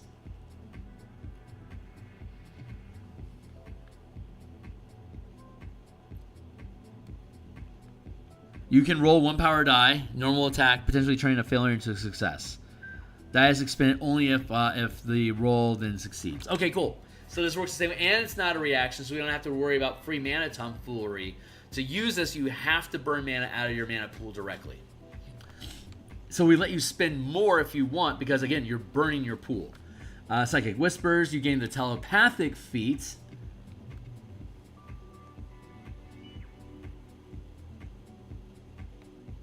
Let's see. You gain the telepathic feat, and when you're using the telepathic utterances feature as a first rank sustained power, you can choose a number of creatures that you can see up to your channeling.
Trying to pop open Excel.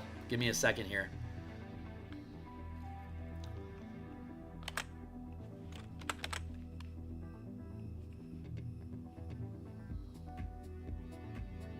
There it is. All right, Detect Thoughts. Second level spell. Detect Thoughts is a blue concentration spell with no specific duration. In addition, you can use temporary mana to cast. Since it's a concentration spell, you can generate temporary mana. We allow you to generate temporary mana to cast Detect Thoughts. There you go. If you want to use it during combat, go for it. Psychic Blades. You can manifest your psionic power as shimmering blades of psychic energy. Whenever you take the attack action or make an opportunity attack, you can manifest a psychic blade that you are proficient with. Checking here real quick. Psychic damage at 5th level. Soul Blades up 3rd blade. Okay, so Psychic Blades. You can manifest your psionic power as shimmering blades of psychic energy. Whenever you take the attack action or make an opportunity attack, you can manifest a psychic blade that you are proficient with from your free hand and make the attack with the blade. The magic blade is a simple melee weapon with the finesse and thrown properties. It has a normal range of 60 feet and long range of 120. When you hit with an attack, it deals psychic damage equal to your power die plus your channeling ability modifier. The weapon has the Vex and Nick combat masteries, and you can channel strike powers with this weapon as well.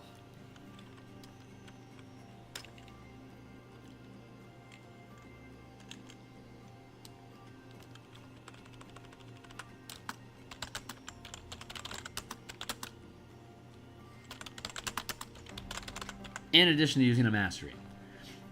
The blade vanishes immediately after it hits or misses its target, and it leaves no mark on its target if it deals psychic damage. After you attack with the blade, you can make a melee or ranged attack with a second psychic blade as a bonus action, or using the nick property on the same turn, provided your other hand is free to create it. The damage die of this bonus attack, of this second attack, uses 1 die smaller than your current power die.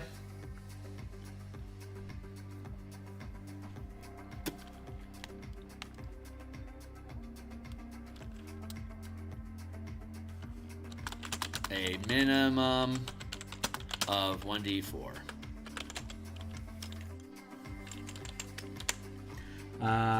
Power die, bonus die, power die, bonus die, power die, bonus die.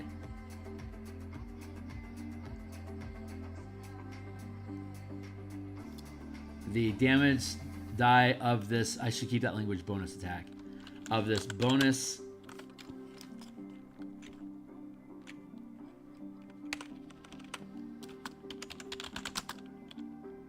of the second blade uses 1 die smaller than your current weapon power die to a minimum of d4.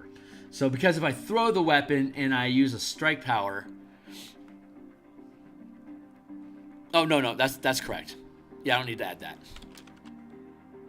Power die, period.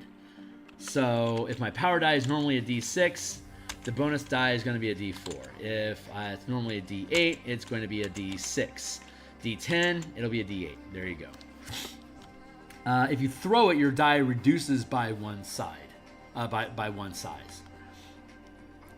So if I were to use a thrown weapon, if I were to throw this bonus weapon attack and then apply a power to it, instead of it being d4 damage from the blade plus x d6 damage, because it's thrown, it actually keeps its d6. That doesn't change. Never mind. I'm talking out of my ass. Forget I said anything. Soul Blades.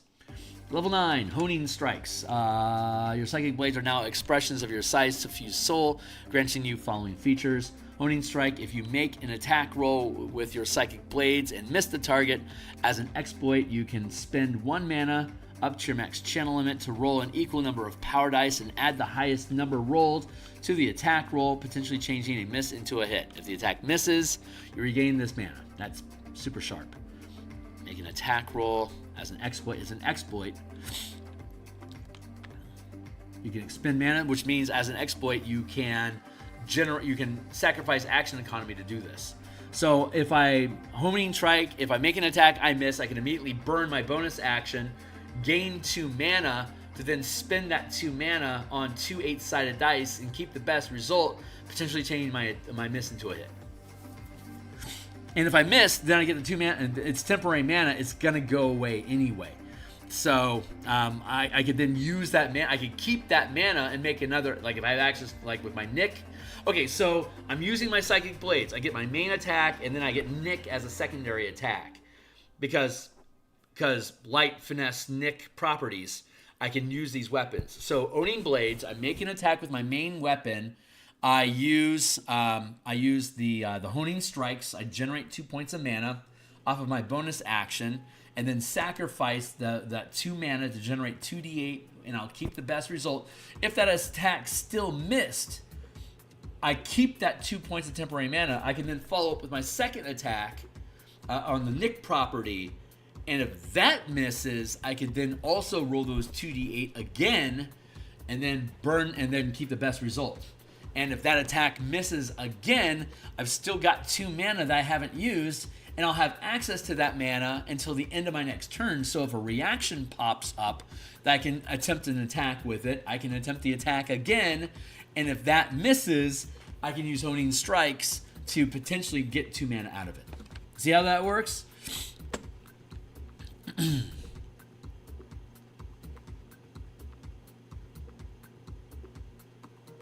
There you go. Hey, what's up? Hey, Forge. It's good to see you, my guy. Psychic Teleportation. As a bonus action, you manifest one of your Psychic Blades, expending 1 mana to throw the blade at an unoccupied space you can see up to 60 feet away. You then teleport to that space. and the blade vanishes. So basically a reduced cost for Misty Step with a 60-foot range. Psychic Veil at 13. You can weave a Veil of Psychic Static to mask yourself as a second rank sustained power. So you spend 2 mana, you turn on, it stays on until rest, incapacitated, dead, or dispelled, or dismissed. You can magically become invisible, along with anything you are wearing or carrying. While the Psychic Veil is sustained, this invisibility ends immediately when you deal damage to a creature or you force a creature to make a saving throw.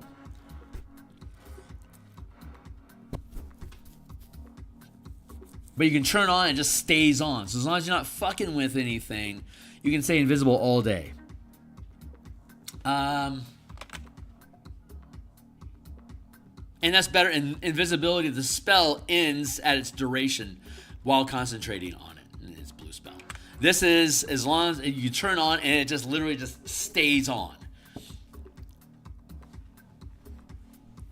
And then Read Mind, 17. When you deal sneak attack damage, you can expend 3 mana to force the target to make a wisdom saving throw or be stunned for 1 minute. This can be used in combination with weapon mastery effects, but not martial strikes as detailed in the Empower. At 17th level, it should be more than, I think it should probably be more than 3 mana. Hold on. Stunned isn't as bad as paralyzed, and paralyzed is what happens when you fail a wisdom saving throw against hold person.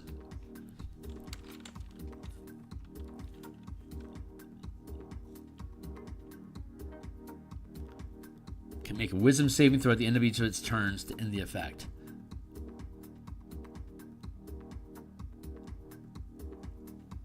Checking. Hold on.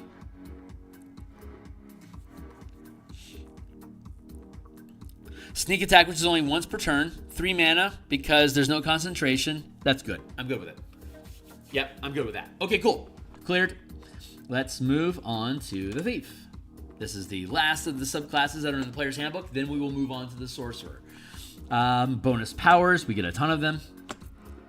Cheers. Fast hands. Sleight of hand. Make a dexterity sleight of hand check to pick a lock or disarm a trap with thieves' tools, or to pick a pocket. Use an object. You can use a bonus action to take the utilize or magic action. Okay, there was a video that Trinkmonk came out saying that you could use, you could attack with a net using fast hands as a rogue. And for the life of me, I don't know why that's true. Because the net here, I'm just gonna take this up here real quick. And I mean, if there's a reason why this works, please, someone let me know. I don't understand why this works yet. And if it's just a gap in my knowledge, you let me know. But net, let's look at the net. Check this out.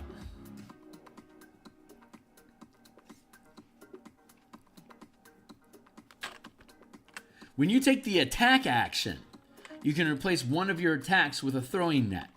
Target a creature you can see within 15 feet of yourself. The target makes a saving throw, and then it has to get itself out of its mess.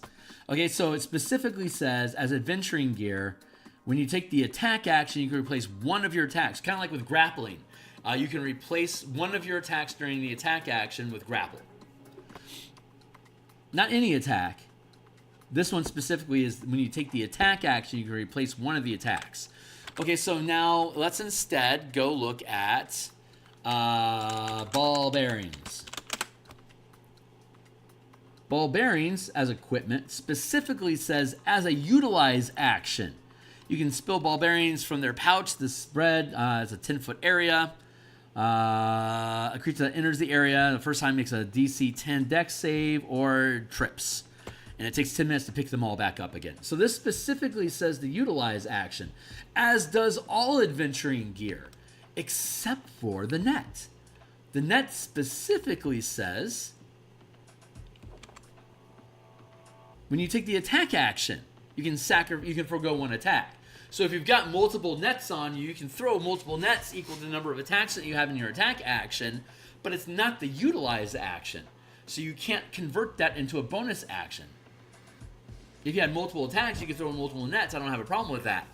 I just have a problem with why can the utilize action be converted into a bonus action when it's the attack action that the net uses? I don't have an answer to that yet, and I'm waiting for one. But I don't know. Maybe if I'm wrong, I'll happily eat crow. I just don't see it right now. I don't see the conversion. So cheers. But yeah, otherwise, wand, depending on how you use scrolls, wondrous items, anything otherwise that uses the utilize or magic action, which is most magic items, using an object is another example of how you get to cheat multiple spell castings into one turn using both your magic action and your bonus action. If I were a sorcerer rogue, I could have my sorcerer decked out with magic gear that my rogue would then be able to use. Hell, an artificer decked out with gear. I'd be able to cast spells, magic action as my artificer to use a magic item, and then bonus action as a third level rogue to also use as a bonus action. Fireball, let's go. So they're the ones that can really break those rules. And I'm fine with that. They are the exception to all the rules. That really throws the question then onto the sorcerer. What's wrong with a sorcerer being able to cast spells, any spells, magic action, bonus action? Because they don't have to actually spend gear and resources to do it. Wands, spells are one and done. They're gone. Let's look real quick. Actually, let's look at the empowered weapon.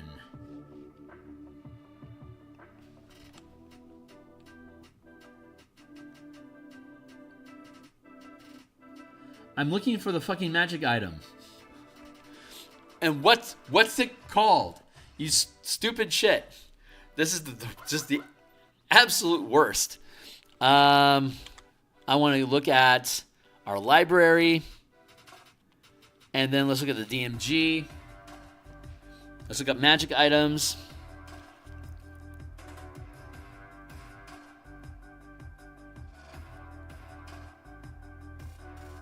Armaments table. This will have it.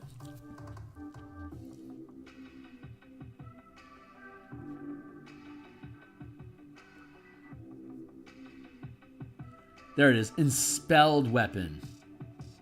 Thank you. Not empowered, enspelled. Bound to this weapon is a spell of level 8 or lower. The spell is determined when the weapon is created and must belong to the conjuration, divination, evocation, grants, blah, blah, blah. The weapon has 6 charges and regains 1d6 expended charges daily at dawn. While holding the weapon, you can expend 1 charge to cast its spell. The level of the spell bound into the weapon determines the spell's saving throw and attack bonus, as well as the weapon's rarity, as shown on the table below. Blah, blah, blah. Blah, blah, blah. We don't need the weapons list. We already have the weapons fucking list. Wait, what is it? Enspelled Maul.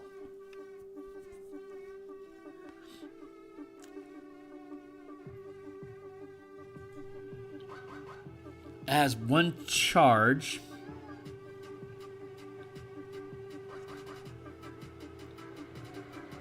It doesn't say anything. This weapon has the following masteries. Do we have a... I'm assuming it's a magic action to cast a spell in it, unless it says otherwise. Let's ask chat.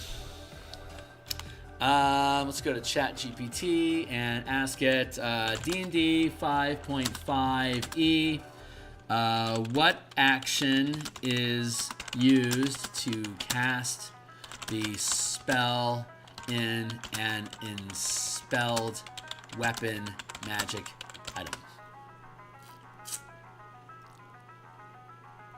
Yes, I did. Oh, in a enspelled? That's weird.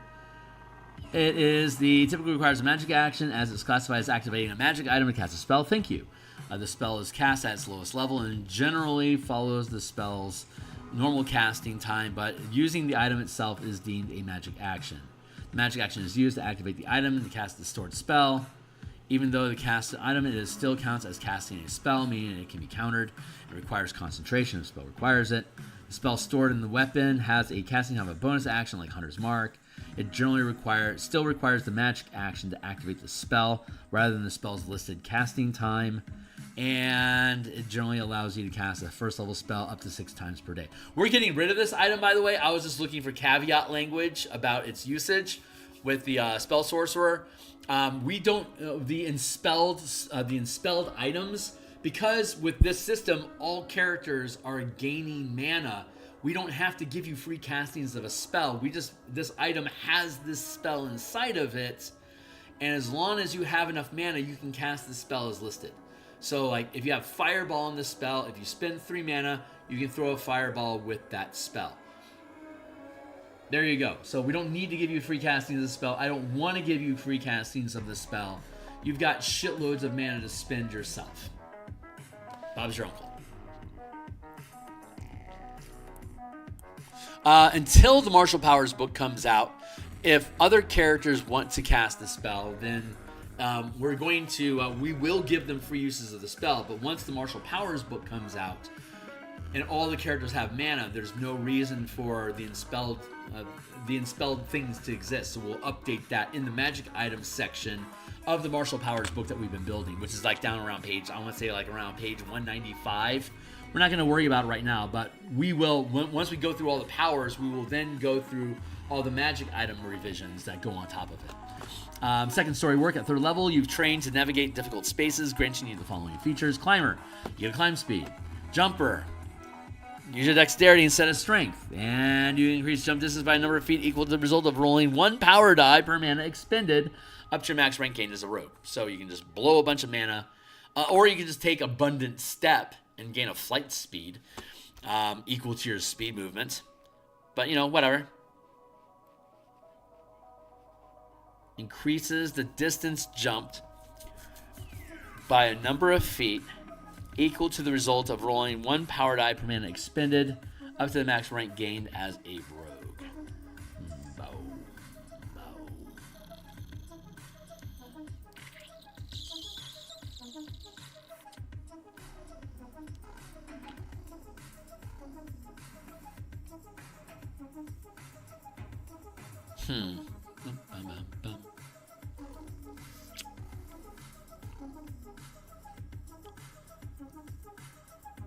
Let's see. You can determine your jump distance using your dexterity rather than your strength, and you can increase the distance jumped by a number of feet. I could just take abundant step and just gain a flight speed of my I don't need jump. What am I going to use jump for? Why is it useful?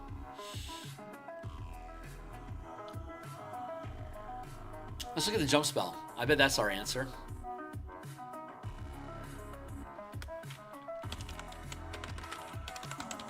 Oh, hold on. Hold on. I think I have an answer to this. Did we by chance take abundant step?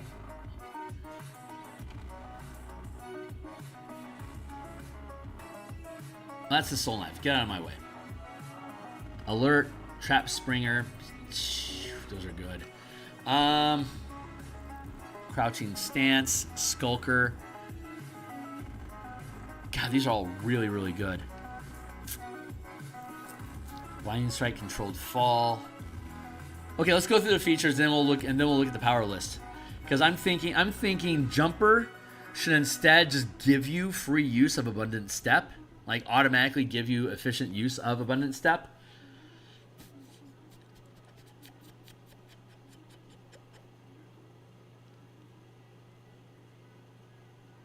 Like wall runner, cliff runner. Sorry, cliff runner gives you a climb speed equal to your speed.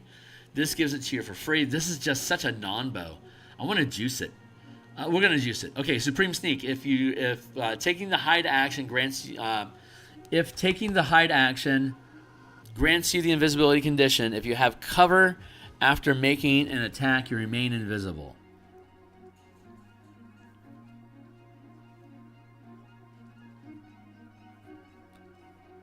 So we should reword that. While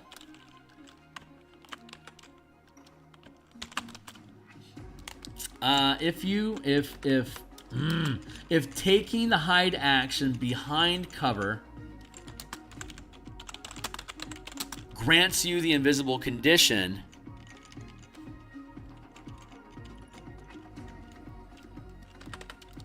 making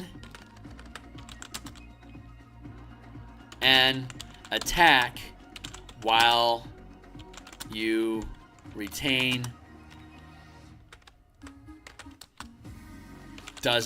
making an attack doesn't end the invisible condition for you.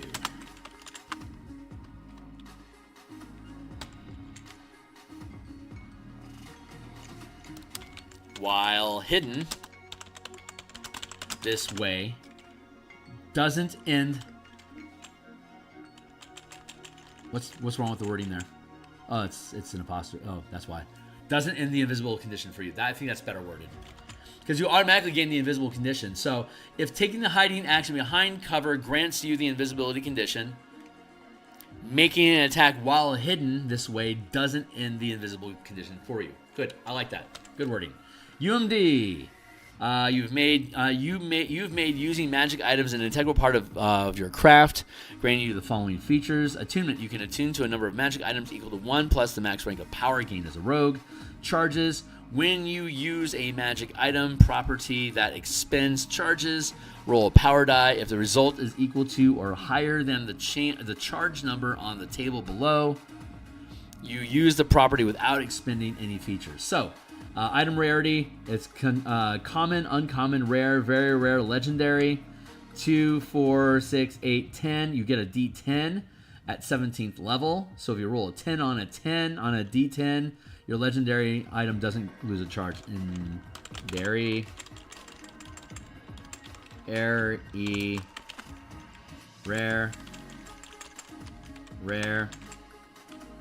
common, on there. Scroll. You can use any spell scroll using your channeling ability for casting the spell. If the spell is a cantrip or a level 1 spell, you can cast it reliably.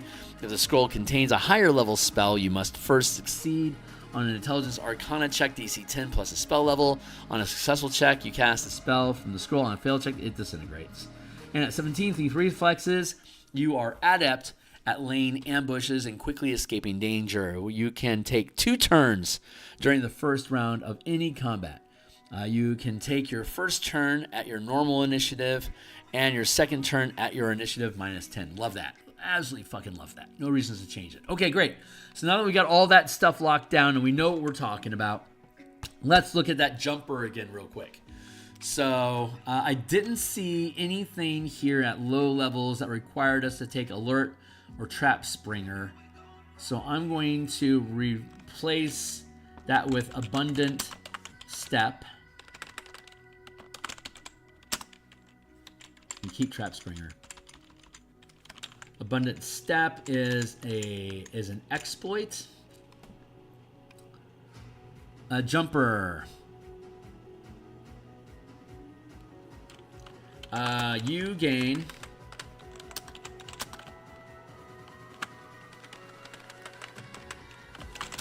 the abundant.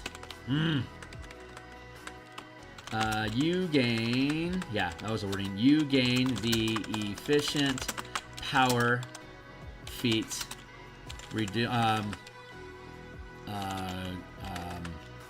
Making abundant step efficient for you. So abundant step. That I can probably find better wording for that, but for now we're gonna let it sit.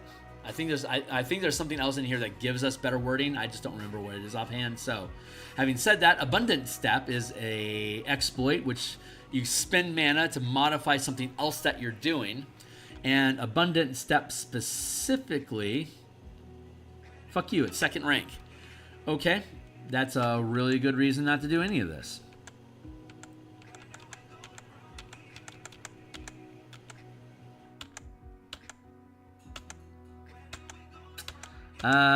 Yeah, that's a great reason not to give it. I forgot that we changed abundant step to second rank. It's appropriate, but I forgot. Okay, so now let's definitely look at the jump spell.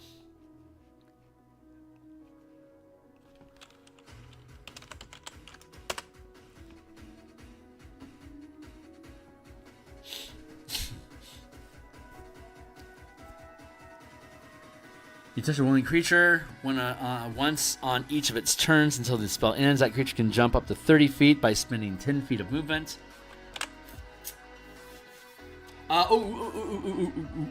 Let's do this. You can determine your jump distance using your dexterity rather than your strength. And you can increase the distance jumped by a number of feet equal to the result of rolling 1 power die per mana expended up to your max rank gained as a rogue. Nope, I don't like that at all. Increase the jump distance. The distance jumped. Let's do it this way. Increase the distance jumped by 10 feet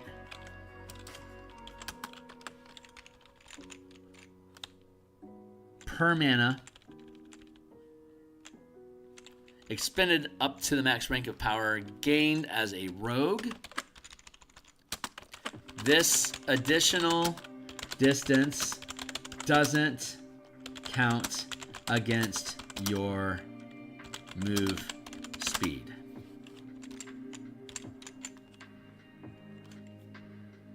And you are considered having a running start and any and all jumps are considered having a running start, even if you don't have a running start without using any movement. In addition, you can increase the distance jump by 10 feet per mana expended up to the max rank gained as a rogue. This additional distance doesn't count against your move speed. So by 17th level, I could spend 5 mana and gain an extra 50 feet of movement as part of a jump. There you go. Supreme Sneak. I think we are. Is the rogue. And we're going to skip over the Faerun. We'll do Faerun as a separate supplement once all this stuff publishes. We'll start to be able to publish reflective content, the Book of Faerun Color Magic or whatever. We'll figure out a name for it. But that's the rogue. So let's go down. What time is it? 7:45. We're doing good. Let's go down to the sorcerer.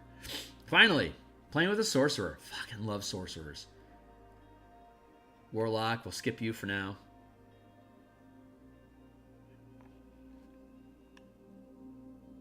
Cleric. Keep going.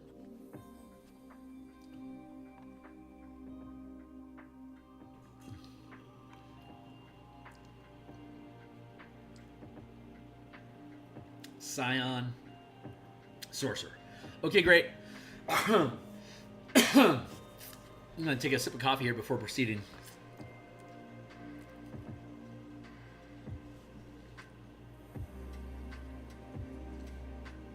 And I hope everyone's checking out the channel, having a good time. Thanks a lot for all the people that are swinging through.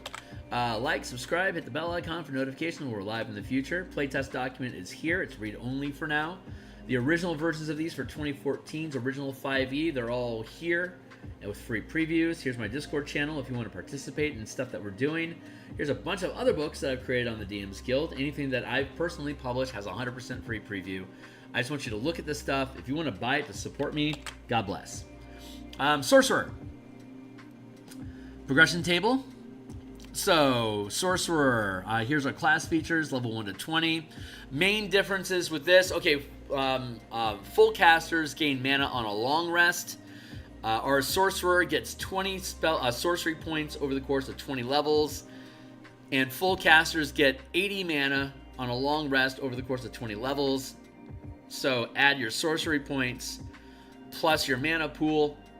That's the Sorcerer gets 100 mana at 20th level, while everyone else gets 80. Furthermore, we get 3 mana at first level instead of 2, because Sorcerer. We also get our cantrips, 4, 5, 6, 7. We end up with 7 cantrips at 19th. We get 26 spells over the course of our character's career. If we go to the Sorcerer class, let's go look at that real quick.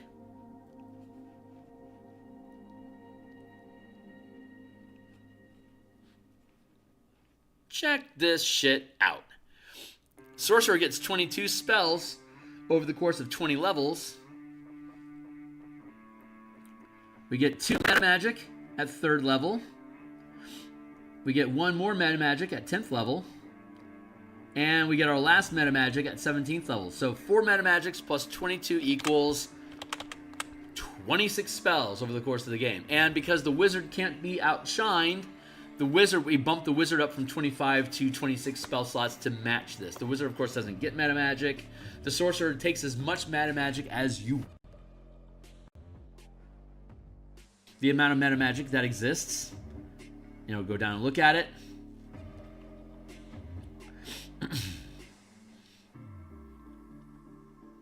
Here's our meta magic list.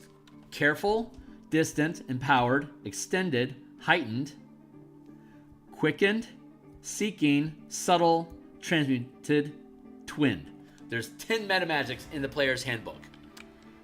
And we get 26 spells, so we could take 16 spells plus all 10 meta magics. But we've added a lot more meta magic that has different costs. Our meta magic goes up to 4 mana in cost. And you can see over here on the side rail, there is a maximum sorcery limit.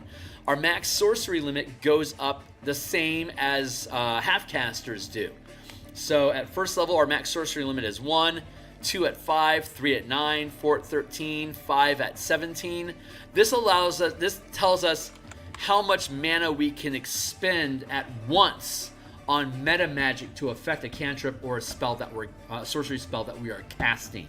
So at 2nd level, when we get access to meta magic, we can channel 1 mana, so we can cast a 1st level spell and add 1 sorcery point, 2 mana total, to that spell to cast the 1st level spell and then modify it by any meta magic that costs up to 1 mana. At 5th level, we can expend up to a 3rd level spell plus up to 2 mana on meta magic, which could be 2 1st level meta magics or a 2nd level meta magic, 2nd rank meta magic. At 9th level, we can cast up to a 5th level spell and up to 3 mana on meta magic, which could be 3 1st rank meta magic, a 2nd and 1st level rank meta magic, or a 3rd rank meta magic for a total of 8 mana out of the 41 that we have at 9th level. Eventually, we can get up to 17th level, which is 5th rank meta magic. We can have up to 5 1st rank meta magics, 2 2nd and a 1st level, 3 1st and a 4th, up to 5 meta, like a 4th rank and a 1st rank meta magic, up to 5. Similarly, we'll see some mod. But in the meantime, let's go through the whole shebang. Spell casting, total cantrips, spells, mana on the table above. You can swap 1 cantrip when you gain a level. You can swap 1 prepared spell or meta magic whenever you finish a long rest, and all of them when you gain a level. The casting of a spell, it's 1 mana per level up to your max spell limit. When using color mana, only 1 point of mana needs to be devoted to the spell, to one of the colors of the spell. Any additional mana could be any color. When you finish a short or long rest, you can swap colors for any amount of mana that remains in your pool. For rules about duration and concentration, see the color mana spell point variant rules. You aren't limited to casting 1 spell per round. If it naturally has a bonus or a magic action, you can use them both in the same round. Meta magic that converts spells like with Quicken from normal into a bonus action, that doesn't work. You can only use a cantrip with your magic action, or you have to do something else with it. If the spell would normally require a magic action, you can only require one once per round. But you can cast a magic action and a bonus action if they're both naturally a magic and bonus action. You can do both of those, like Misty Step, absorb elements, and that's a reaction. Blah, blah, blah, blah, blah. Anyway. Innate Sorcery. As a bonus action, you can unleash the magic coursing through you for 1 minute, during which you gain the following benefits. Spell save DC of your sorcerer increases by 1. At later levels, this bonus increase is equal to your max sorcery limit. So at level 17, it's a +5 bonus. This is similar to the Rage of the Barbarian, that as it gains levels in Barbarian, its DC saving throw increases while it rages similarly equal to, actually I think it's equal to your Rage bonus, which I believe ends up being, what, a +5? Well, now I'm curious. Let's go find out real quick. Barbarian's right at the front, fortunately. Starts off with a +2 bonus at level 1. And it ends up being a +6 in the end. So your rage bonus is going to end up being a +6 to your saving. Oh no, it's your rage bonus. It ends up being it's a +2 at first level, and it ends up being a +4 at 20th level, as opposed to the sorcerer. It's a +1 at first level, and ends up being a +5 at 17th level. As a bonus action, you unleash magic coursing through you for 1 minute. The spell save DC increases by 1 at your max sorcery limit. You have advantage on attack rolls. On sorcerer spell attack rolls.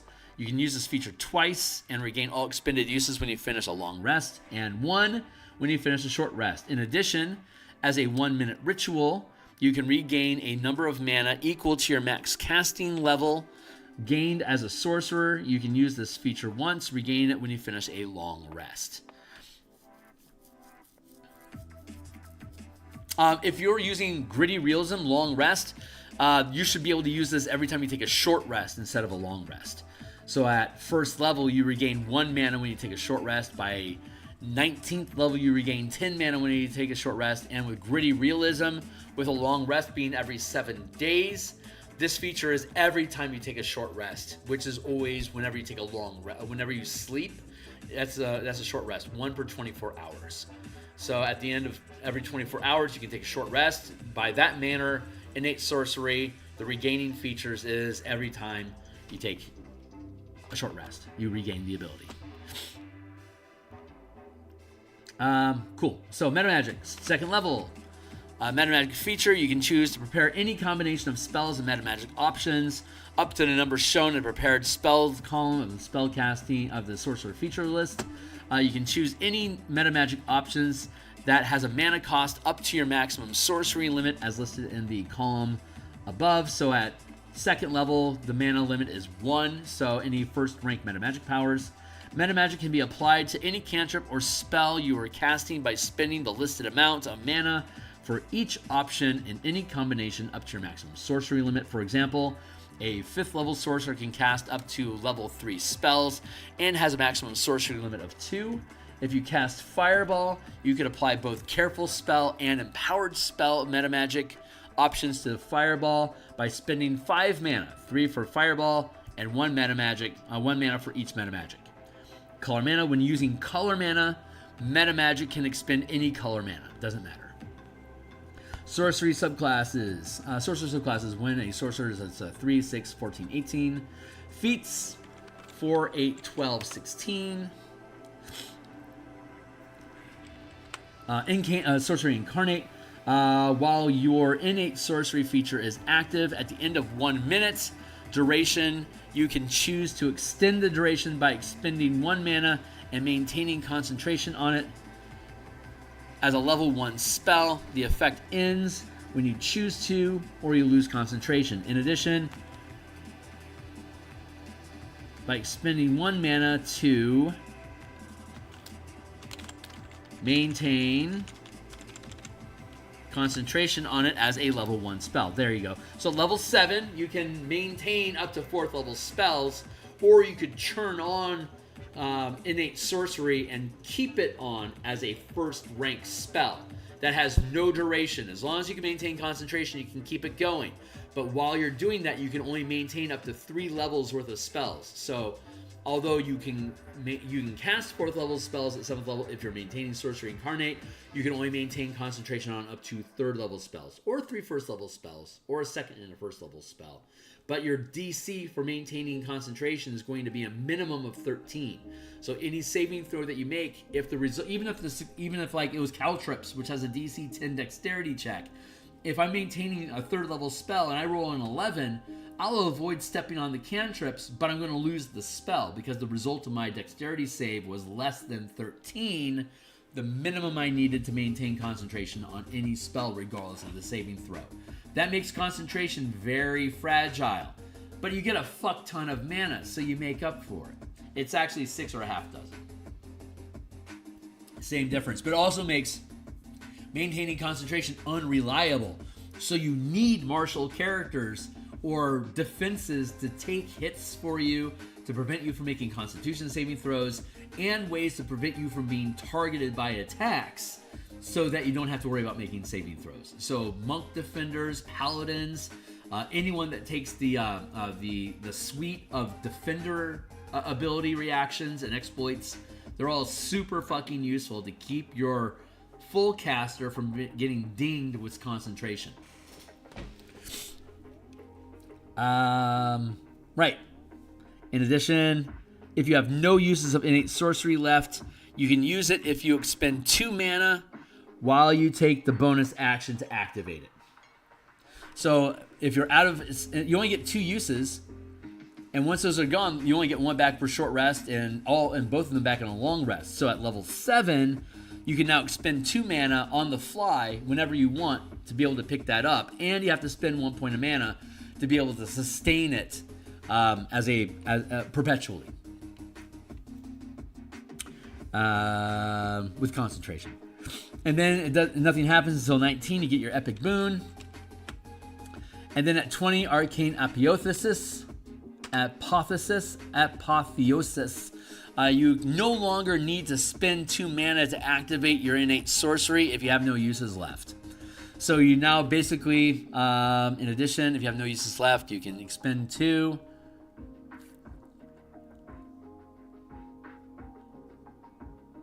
Yep. And you no longer need to expend 2 mana to activate your innate sorcery if you have no uses left. So yeah, basically you can just, as a bonus action, you can just turn on innate sorcery whenever you want, and it will take a minute. There you go. And you can always turn it on and keep it on forever by expending 1 point of mana, as long as you can maintain concentration. Or you can just let it burn out after a minute and not worry about concentrating on it if you don't want to. Your choice. At 20th level, it doesn't matter anymore. 20th level, Epic Wish. Okay, so we have 10th level spells. In this system, spell levels go up to 10 at 19. Wish is the only 10th level spell in the game. You can upcast anything to 10th level, but Wish is the only 10th level spell. When you cast high magic above, so cantrips are like 0 level magic. Level 1 to 5 is common magic, and level 6 to 10 is high magic. So you can cast as much common magic and cantrips as you want, as long as you got mana for the common magic. There you go. But once you get the 6th and higher level spells, you can only cast a number of high magic spells equal to your max casting level minus 5. So at 11th level, you can cast 1 6th level spell. At 13th level, you can cast 2 6th level, 2 7th level, or 1 6th and 7th level spell. Yes, at 19th level, you can cast up to 10 5th level spells. It'll cost you 10 mana a pop, and you only got 100 mana at 20th level, so it'll eat half of your mana to cast them. But you can cast any spell up to 10th level by upcasting if you wanted to, or of course the Wish spell takes 10 mana. The Wish spell has a very limited list of things that it's capable of doing without risking your chance of losing Wish forever. We remove that. Instead of, if you ask for a weird wish, you've got a chance of losing that spell forever. No, the way that we do it instead is, if you make a weird wish request, the DM is going to give you a cost of permanently losing mana. And that cost is the guarantee that no tomfoolery happens.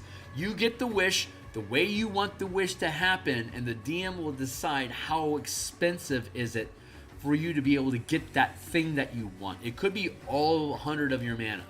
It could be 10. It'll be at least 10, because it costs 10 mana to cast Wish. So if you're going to make an epic wish off the radar, you know, whatever your heart's desire is, it's going to be anywhere from 10 or more mana. And it might be more mana than you have. So that means you can't do it unless you can find a way to get more mana to be able to cheat that out, like with ritual casting or circle magic or a legendary item, who knows, whatever. But the idea is that you can make a wish and you'll permanently destroy your mana to get that wish to come true. And you only get it at level 20 because it's designed to end a campaign. I want to change the fabric of reality in my campaign world. I'm willing to burn all 100 of my mana to make this thing happen. And like we discussed previously during the cleric section, God's poor potentially billions or trillions of mana permanently into making the world. And until you can increase that amount beyond what the gods have spent, you can't unmake the gods. But if the gods don't particularly care about something, and they only chipped in like maybe 20 or 30 mana to make a thing happen, to the gods with infinite mana, it doesn't matter. But they tend to spend the minimum amount necessary to make a thing so, unless they're having an ego fit and they really want it, like if a god is pushing them, they might put 15 trillion mana into making this guy ugly because they really want to fucking make sure this guy stays ugly, and now it's going to be a huge ask for anyone to end that ugliness. Too bad you're kind of stuck this way. Instead, like clerics, they have to spend their mana to beseech the gods just like the sorcerer does. This is just something that we're just giving the full casters, including the warlock, just in general. If you want to permanize an effect at 20th level, if you stuck through a class for 20 levels, we'll let you do that. There you go. The marshals would also be able to do that with their mana and their hit dice to be able to sacrifice these things when they beseech the gods in Theros. They can sacrifice renown, hit dice, and mana to be able to make things happen. Like, I will destroy my renown with you and knock myself down in ranks to no longer be able to ask high rank favors of you until I rebuild my renown. I can then burn that renown to trigger permanent effects. Once I get to 50 plus renown with a particular god, I can burn that renown down to make a wish come true that god will respect and persevere. But it'll cost you that amount of renown. And you can do that along with your mana and your hit dice if you want to kill yourself in the process of making your wish come through. Anyway, there you go. So that's the sorcerer. They're actually pretty simple. There's not a lot to them. The fun then comes in with our list of meta magic. So again, up to 4 ranks of power, up to 4 ranks of meta magic, but at 17th level we can expend up to 5 ranks worth of mana to do so. There's 24 powers in total. These are all pulled from 3rd edition. I was a huge meta magic enthusiast in 3rd edition, and we played games up to level 32. So we would just stack meta magic effects to do ridiculous, stupid shit. So trimming back on that 32nd level stack to only limiting you to up to 5 meta magic at once is so much more tame than 3rd edition, that the curated list that we have here of things that won't be problematic. Like, we don't have things like expand the area of effect, so it does more damage than the mana would normally allow. Like, those we get rid of. Like, distance spells, yeah, we'll let you do that. But, like, not bigger spells. You'll see here in a second. I need to refresh my music, because apparently we ran out of music. So let's reset this real quick.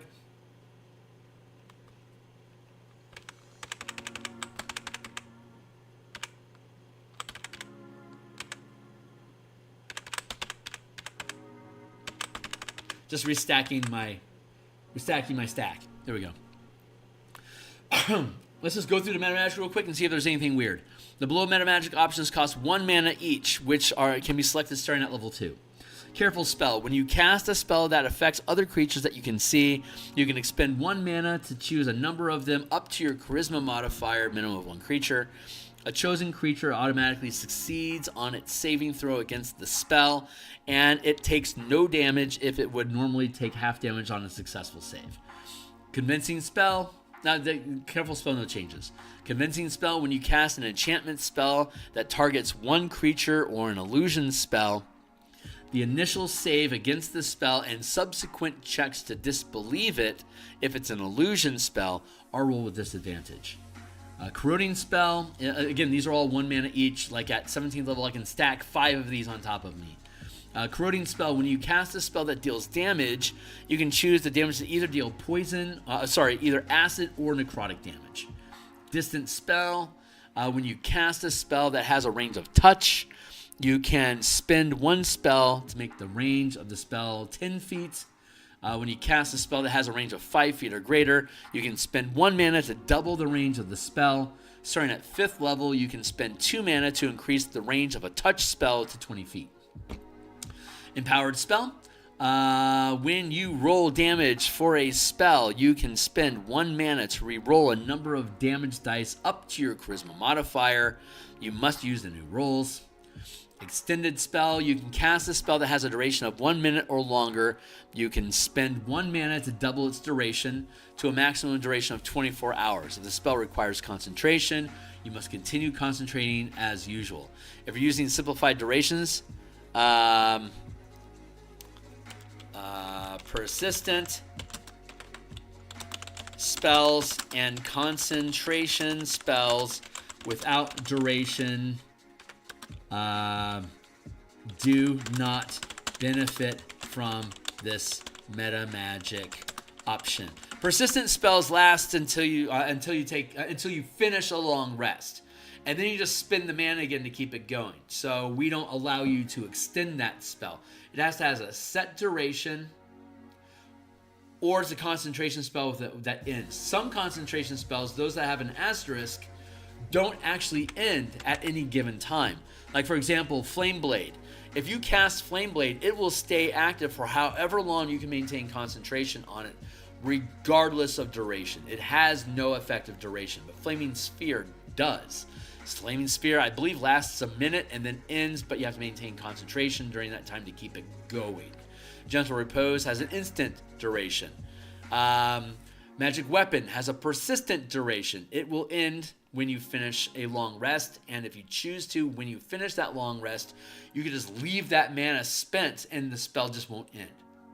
So you can start off with less mana in your mana pool. If you have a bunch of persistent spell effects going, you can just leave that mana spent and it just stays on forever until somebody dispels it. So like water breathing, for instance, is the best example I can think of. Water breathing has a persistent duration. So does Water Walk. So does Tongues. When you turn these spells on, it'll cost you 3 mana each. And when you finish your long rest, you could choose to let them end, or you can just choose to have all 3 of those spells just burn 9 mana in your mana pool, and they will continue to remain on forever until somebody dispels them. Fun. So in that case, extend spells are unnecessary because the persistent spell is paying for it. You just leave the mana burn it stays forever. The concentration spell, once you cast the spell, it remains active until you lose concentration. And even then, you could spend mana to keep it going anyway. Even if you've already, when the concentration on an asterisk spell, like for example, if we go back to Summon Fae, for instance, it's a concentration spell that has no specific duration. If you lose concentration, you could choose to spend 3 mana to not end the summoning. But most of the spells don't have that. Like Vampiric Touch doesn't have that option. It will end. Windwall doesn't have that option. If you lose concentration, it is over. But Arcane Eye, yeah, if something causes you to lose concentration while you're concentrating on the eye, you can just spend 4 mana to keep it going and be pissed off that somebody fucked with your concentration. Same thing with Aura of Life, Aura of Purity. These are low-impact personal aura spells or self-affecting spells that you're basically just sacrificing your mana pool to keep up and running. But something like Avard's Black Tentacles very much affects somebody else, as is Dominant Beast. Those you don't have the option to keep up perpetually. We initially had allowed that, but it requires too much gentleman's agreement to not abuse the system, to keep things going forever, that it's now important for us to add the asterisk and differentiate between spells that you shouldn't allow versus spells that are okay to allow to have an unlimited duration. There you go. But since the system's spreading out and more people are getting access to it, people that may not have the same philosophies as me, I need now to differentiate, to dummy proof it, to prevent bag of rats sort of stuff from happening. Like I cast hold monster on you and I walk away. Even though the spell will end if they succeed a saving throw, theoretically, they might not ever end the saving throw. And if that's the case, then I could just leave the spell up forever and leave them held, like paralyzed forever, right? How would I know that spell ends? If I walk out of the room, I'm not looking at them anymore. That doesn't cause the spell to end. If I lose concentration along the way, great, the spell will end. Anyway, it's more complicated, and I'm at the point where, you know what, we should lock that down and clean up the language, and this asterisk cleans it up. So, for spell, when you cast a spell that deals damage, you can change the damage type to force. Immaterial spell. Spend 1 mana per level of spell cast up to your max sorcery limit, 5th level at 17th level. So I can't immaterial like Wall of Force, for instance. I need to have my little sugar cube or whatever. Level 1 mana per level, maximum 5th level. Yeah, that nerfs it a little bit. Tough shit. Impeding spell. When you cast a spell that deals damage, choose a number of creatures up to your charisma modifier that are damaged. Those creatures reduce their movement by half until the start of your next turn. Lifelink spell. When you cast a spell that deals damage, roll a number of d6s equal to the mana spent using this meta magic option, because it only costs 1, but you could spend up to 5 mana on lifelink alone. And if I did, I'd roll 5d6. And up to my, I gain a number of temporary hit points equal to my charisma modifier plus the total amount rolled, minimum of 1. Quicken spell. When you cast a spell that has a casting time of a magic action, you can spend a number of mana equal to the level of the spell is cast up to your max sorcery limit to cast the spell as a bonus action. If you have expended, so this means that you wouldn't be able to quicken a fireball until 9th level, even though you got access to it at 5th. At 5th level, you could cast Flaming Sphere as a quicken spell, as a bonus action, even though you got access to it at 3rd level. You see that delay? It slows your roll, pardon the pun. If you've expended mana to, let's say a bonus spell. Let's see, other than a cantrip during a spell. And once you use this meta magic, let's see. If you have already, if you have already expended mana to cast a spell other than a cantrip during this turn, you cannot use this meta magic. And once you use this meta magic, you can't expend mana to cast a spell unless it's a cantrip for the rest of this turn. If you have. Okay, that's good language. I'm good with that. Radiant spell. When you cast a spell that deals damage, you can change the damage type to radiant damage if you want instead. Subtle spell. When you cast a spell, you can do so without any somatic or verbal components. That's for 1 mana. Transmuted spell. When you cast a spell that deals damage, you can change the damage type to either cold, fire, lightning, or thunder. Twin spell. When you cast a spell that targets only 1 creature and doesn't have a range of self, you can spend a number of mana equal to the level of the spell is cast up to your max sorcery limit to target a 2nd creature in range with the same spell. 1 mana if the spell is a cantrip. So at 1st level, I could cast Magic Missile at 1 target. Cast a spell, targets only 1 creature and doesn't have. I could then cast a 2nd spell and do it again. There you go. But again, I can't do a 5th level spell until 17th level. So if I wanted to cast Hold Monster, I could twin it, but I'd have to spend 5 mana, and I couldn't do that until 17th level. So again, we're slowing your roll. 2nd level powers. You have to spend 2 mana on these, so at 5th level we can use these. Delayed spell. When you cast a spell with a casting time of 1 action, you can maintain concentration to delay completing the spell. You can then use a reaction. Wait a second, I think we can already do that. The spell is lost.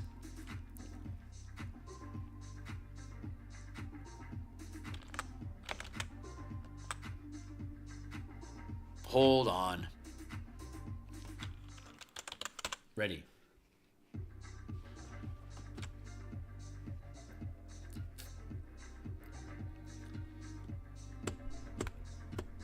Wait, is this 2014? That will not do.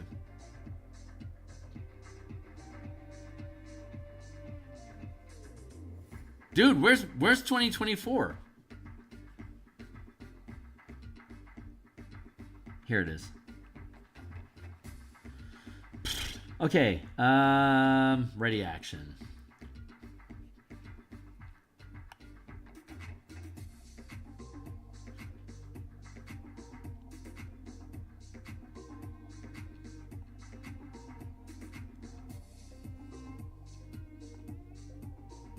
Come on, buddy. Ready. I flipped acid. Okay. You take the ready action to wait for a particular circumstance before you act. To do so, you take this action on your turn, which lets you act by taking a reaction before the the start of your next turn. First, you decide what perceivable circumstances will trigger your reaction. Then, you choose the reaction you will take in response to that trigger, or you choose to move up to your speed in response to it. For example, when you ready a spell, you cast it as normal, expending any resources used to cast it, but hold its energy, which you release with your reaction when the trigger occurs. To be readied, a spell must have a casting time of an action, and holding on to the spell's magic requires concentration, which you can maintain up to the start of your next turn. If your concentration is broken, the spell dissipates without effect.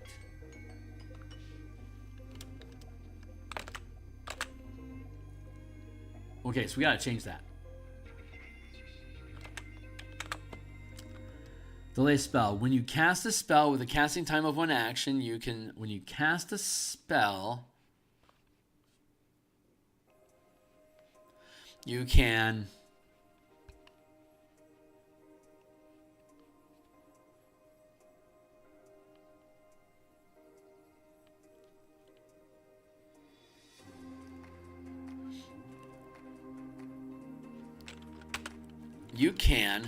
delay completing the spell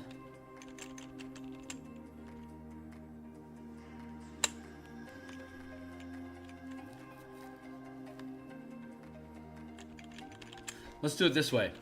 When you take the ready action to cast a spell,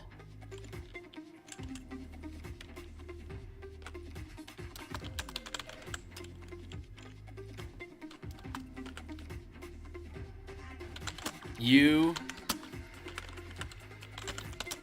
don't need to concentrate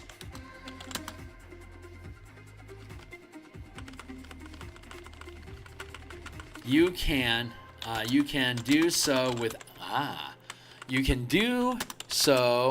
without maintaining concentration for a spell up to a level equal to the mana expended. To use this meta magic option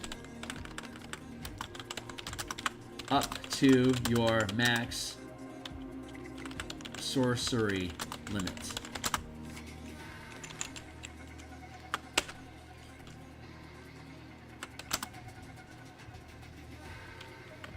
The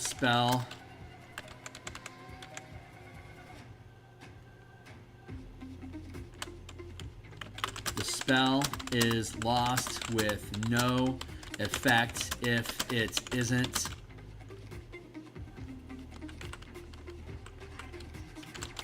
cast before the start of your next turn. Period. There you go.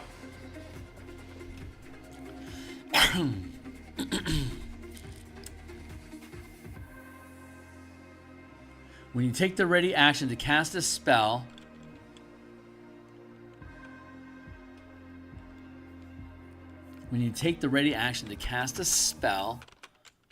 comma,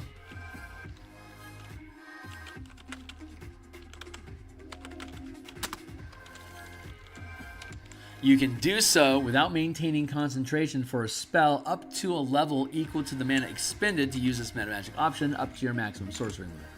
The spell is lost with no effect if it isn't cast before the start of your next turn.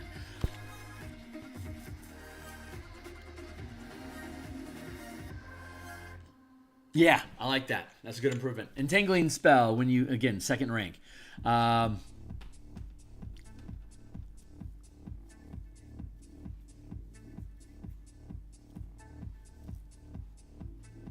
Hold on.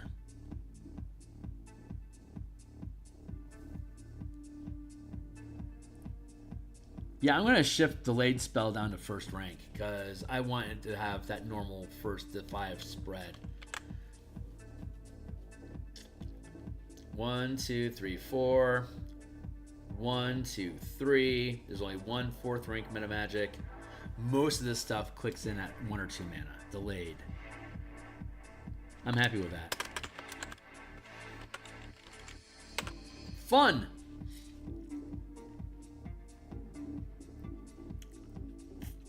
Explosive spell. When you cast a spell that deals damage, choose a number of creatures that you can see affected up to your charisma modifier, minimum of 1. A chosen creature is pushed up to 10 feet away from the effect's point of origin. The creature stops moving if the space it would enter is occupied. Heightened spell. When you cast a spell that forces a creature to make a saving throw to resist or end its effects, choose a number of creatures affected by up to your charisma modifier. Chosen creatures have disadvantage on the first saving throw made against the spell. Implosive spell. When you cast a spell that deals damage, choose a number of creatures affected up to your charisma modifier, minimum of 1 creature. The chosen creatures, a chosen creature.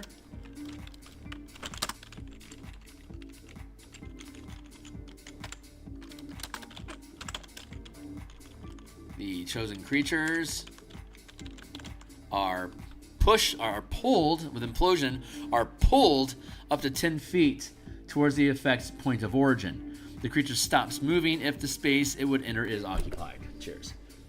And checking. Okay, cool.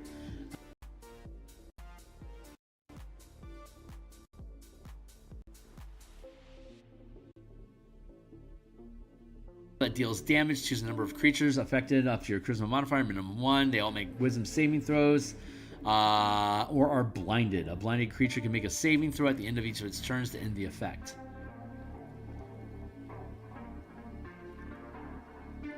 All these effects end after 1 minute if they don't end sooner. Poisoning spells. When you cast a spell that deals damage, you can change the damage dice type to poison. And you can choose a number of creatures up to your charisma modifier, minimum 1, that are damaged this way. The chosen creatures make a Constitution saving throw or are poisoned.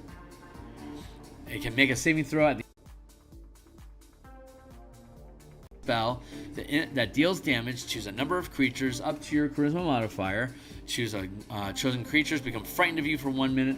The effect ends for a creature when they no longer are within its line of sight. They can make a saving throw at the end of each of their turns to end this effect early. And then for 4 mana, maximize spell. When you cast a spell that deals damage, instead of rolling dice to determine the total, the spell deals maximum damage. And then additional sorcery options that you gain access to at 5th level, which is Magical Guidance for 2 mana. When you fail an ability check, you can re-roll, potentially turning the failure into a success. And Seeking Spell. When you fail a spell attack roll, you can re-roll, potentially turning the failure into a success.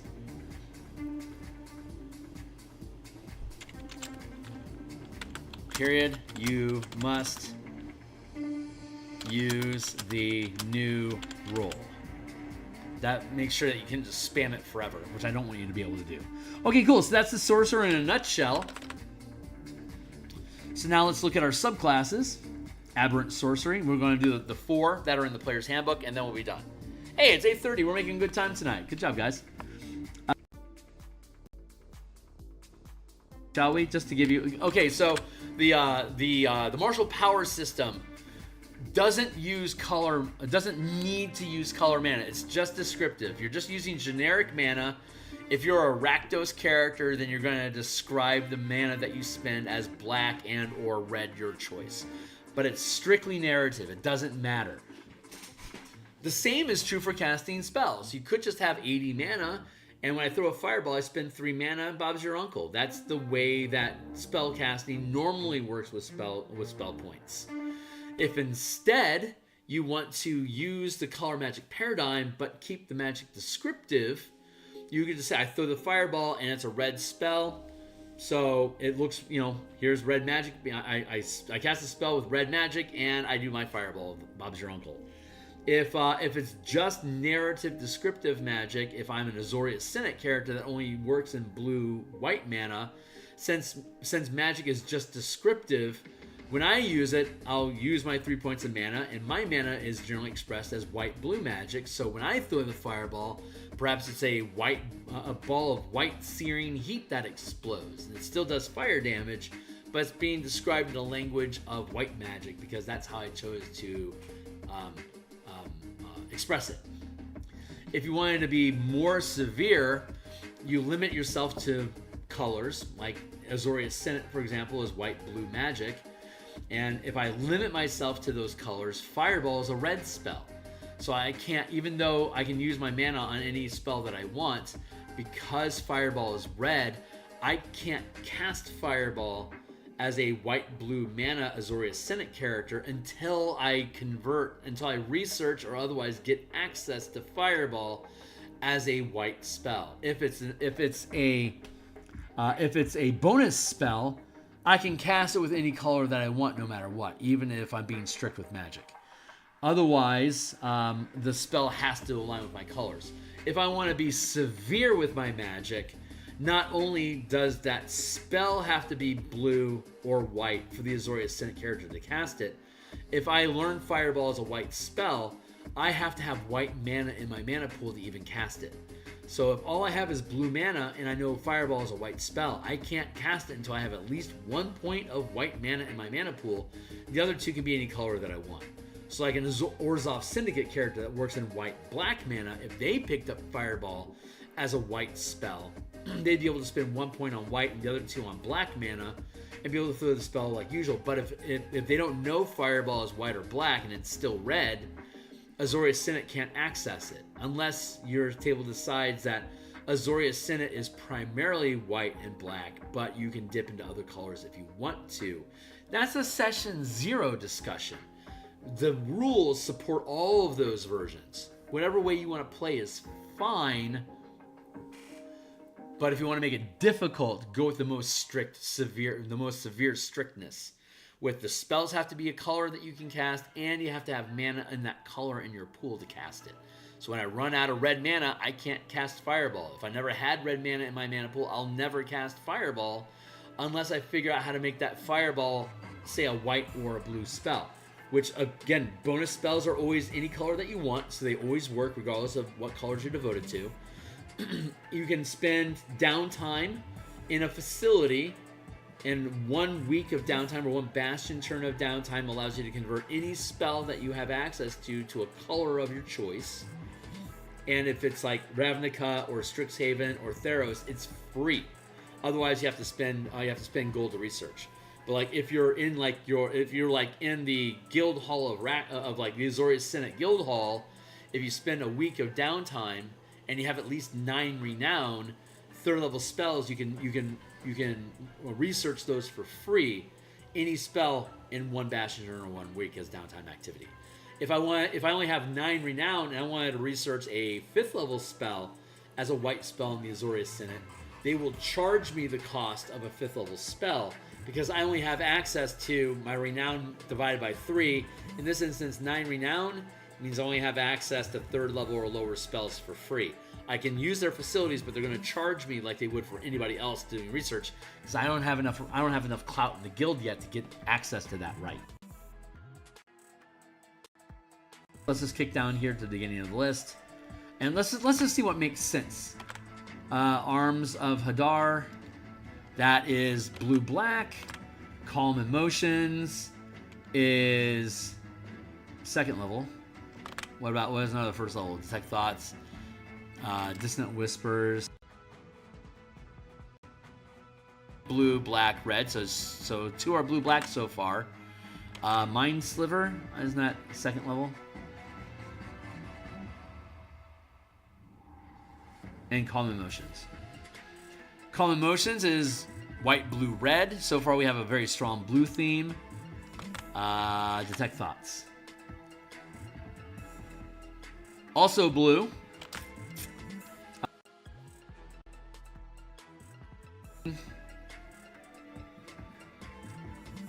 Hunger of Hadar, white, blue, black, green. Very blue influence still. Sending. Another blue spell. Ivard's Black Tentacles and Summon Aberrations. Ivard's Black Tentacles, white, blue, red, green. And Summon Aberration. White, blue, black.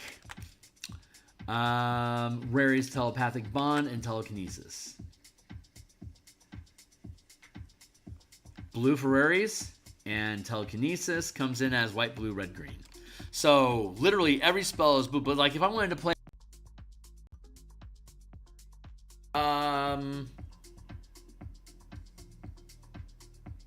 yeah, let's say Rakdos. We want to play a Rakdos Sorcerer that's an Aberrant Mind. I would be able to cast, although all these spells have a very strong white, blue, and black identity, primarily blue. And Rakdos being white, being black-red, doesn't have access to blue. But all these spells I could cast as black or red as I please. So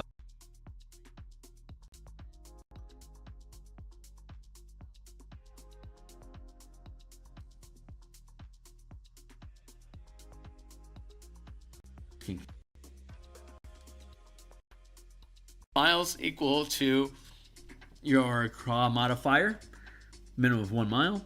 To understand each other, they all have to have mentally a language that they knows, the telepathic connection.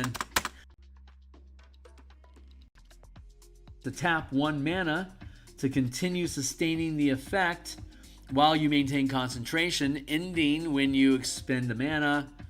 Otherwise, it ends early if you use this ability to form a connection with somebody else. So basically, you can turn this on and just leave it on, just like we could with the Psyblade, the Soul Blade Rogue. It's basically the exact same effect. Psionic Sorcery. At 6th level, when you cast a level 1+ spell from your Psionic spell feature list up here, when you cast any level 1+ spell from your Psionic spell feature listed above, is that what it's called? Psionic spells? Aberrant spells, thank you. Your aberrant spells. Plus spell from your aberrant bonus spells. Aberrant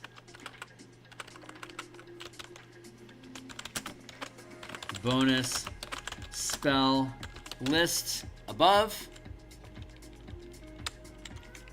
It requires no verbal or somatic components, and it requires no material components unless they are consumed by the spell or have a cost specified in it. I don't know if that's true for any of those. We're going to have to check on that. Honestly, let's click.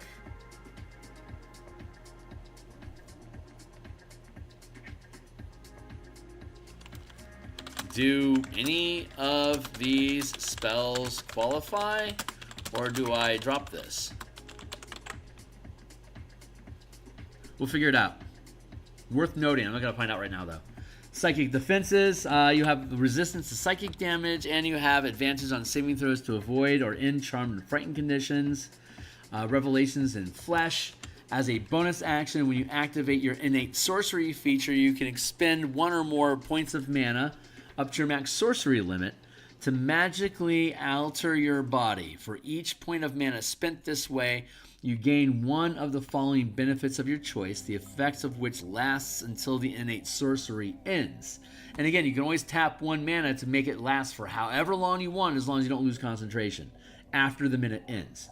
If you choose to sustain the innate sorcery by tapping 1 mana, you can also sustain any of the chosen benefits by tapping 1 additional mana for each as well. You can also sustain any of the chosen benefits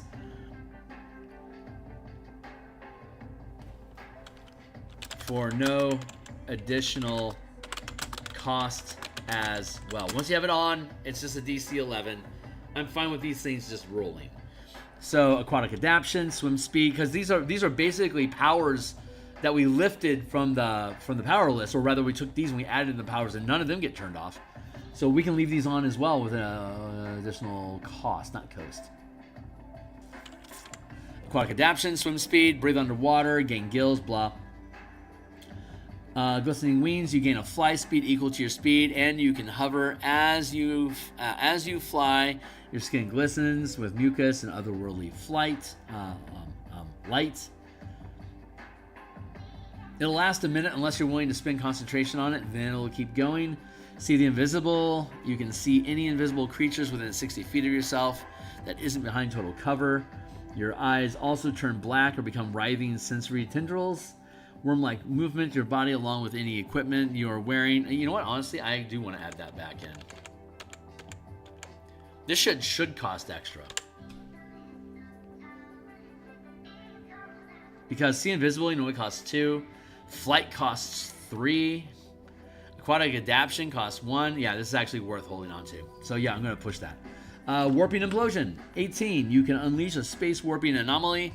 As a magic action, you teleport to an unoccupied space that you can see within 120 feet of yourself immediately after you disappear. Each creature within 30 feet of the space you left must make a strength save. On a failed save, a creature takes 3d10 force damage and is pulled straight towards the space you left, ending in an unoccupied space as close to your former space as possible. On a successful save, the creature takes half damage only. Once you use this feature, you can't do so again until you finish a long rest. Unless you spend 5 mana, no action required, to restore your use of it. 1, 2, 3. That's basically Imploding Meta Magic plus Misty Step. So 5 mana. Clockwork Sorcery. Aid, Alarm. Aid is white. Alarm is blue. Lesser Restoration is white-green. Protection from evil and good is white-black. Dispel Magic is blue. Protection from energy is all colors. Freedom of movement is red and green. Summon Construct is all colors. Greater Restoration is white-green. Wall of Force is white, blue, red. But again, we can cast any color magic that we want from those. The primary being white and blue. Restore Balance. When a creature you can see within 60 feet of yourself is about to roll a d20, you can take a reaction to prevent the roll from being affected by advantage and disadvantage. Affected by advantage or disadvantage. You can use this feature a number of times equal to your Charisma modifier, and you regain all expended uses when you finish a long rest. You can expend 1 point of mana to regain. You can take the reaction to use it again. No action required. Bastion of Law, level 6. Magic action. You can expend mana up to your maximum sorcery limit to create a magical ward around yourself or another creature that you can see within 30 feet of yourself. The ward is represented by a number of d8s equal to the point of mana expended to create it. When the warded creature takes damage, you can expend any number of those dice, roll them, and reduce the damage taken by the total amount rolled. The ward lasts until you finish a long rest, or until you use this feature again. So you have to spend mana to create a ward that protects a creature at the end.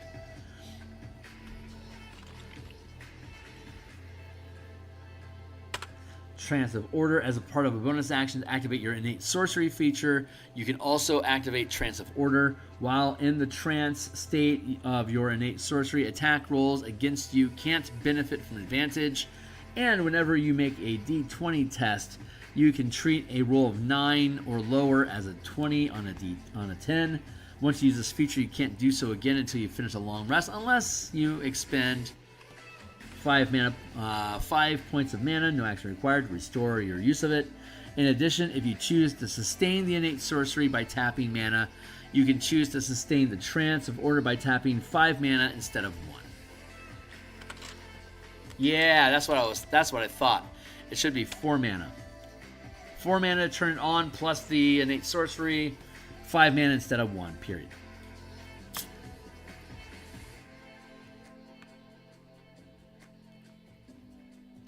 Clockwork Cavalcade. You summon Spirits of Order to expunge disorder around you. As a magic action, you summon the spirits in a 30-foot cube originating around you. The spirits look like Modrons or other constructs of your choice. The spirits are intangible and invulnerable, and they create the effects below within the cube before vanishing. Once you use this action, you can't use it again until you finish a long rest, or you can spend 7 mana. Restores up to 100 hit points, divided amongst creatures. Repair any damaged objects entirely in the cube are repaired instantly. Dispel every spell of level 6 or lower is dispelled.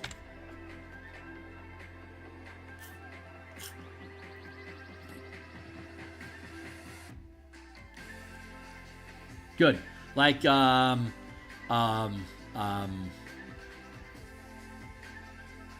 what's the word of that? What's the name of that? Force Cage. Force Cage is 5th level. This ends Force Cage, for instance.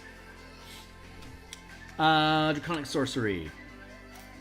Level 3 variant, Alter Self is going to be blue-green. I'm sorry, green-red, red-green.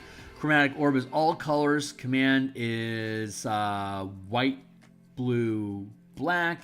Dragon's Breath is all colors. Fear is blue-black. Sorry, blue-black, red. Fly is blue-green. Arcane Eye is white, blue, red. Charm Monster is blue, black, green. Legend Lore is blue. Summon Dragon is all 5 colors. Draconic Radiance.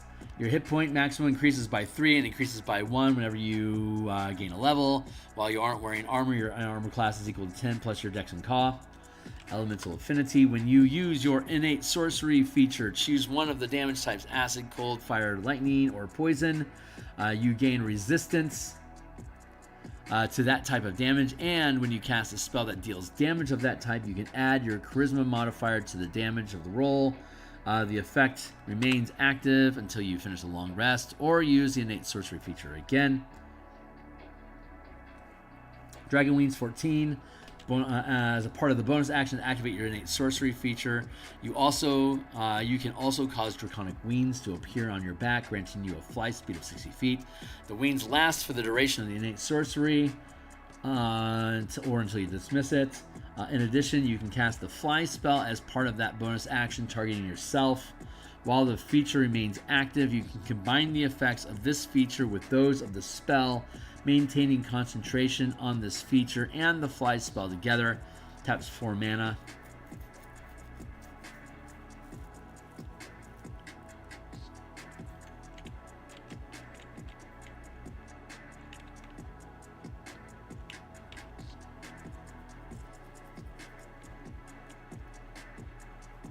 Huh.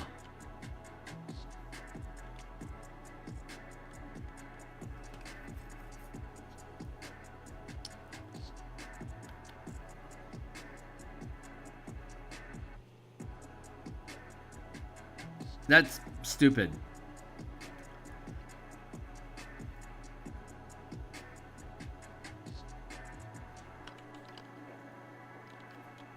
Yeah, just get rid of that. While this feature remains active, you can combine the effects of this feature. While this feature remains active, you can...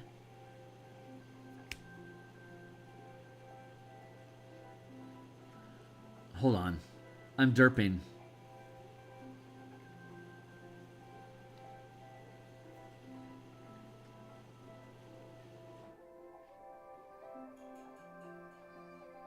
There we go. Copy this.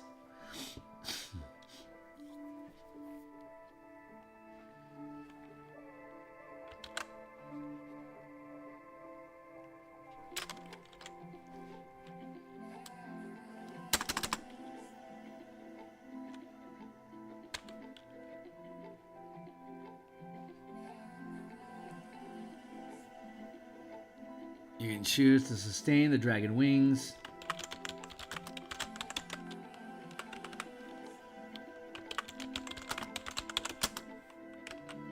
By tapping 3 mana instead of 1. Draconic Companion. You can cast... we get Summon Dragon for free at 9th level. And at 18th level, you can cast Summon Dragon without a material component. You can also cast it once without expending mana, and you regain the ability to cast it this way. Here's a long rest. When you cast this spell this way, it doesn't require concentration.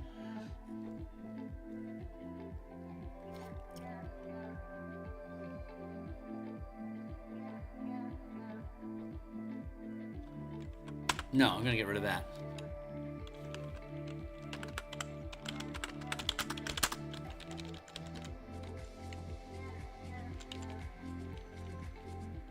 And it doesn't require concentrate. Oh wait, we're gonna do it this way. When you cast Summon Dragon, you can cast Summon Dragon without a material component, and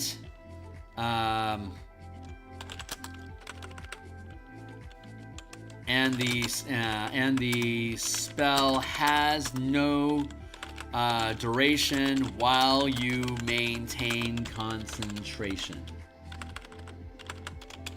on it.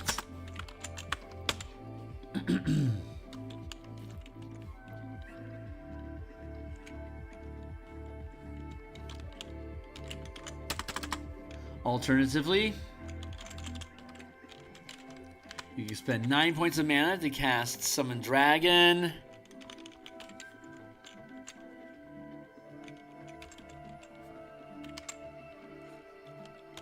When you cast Summon Dragon,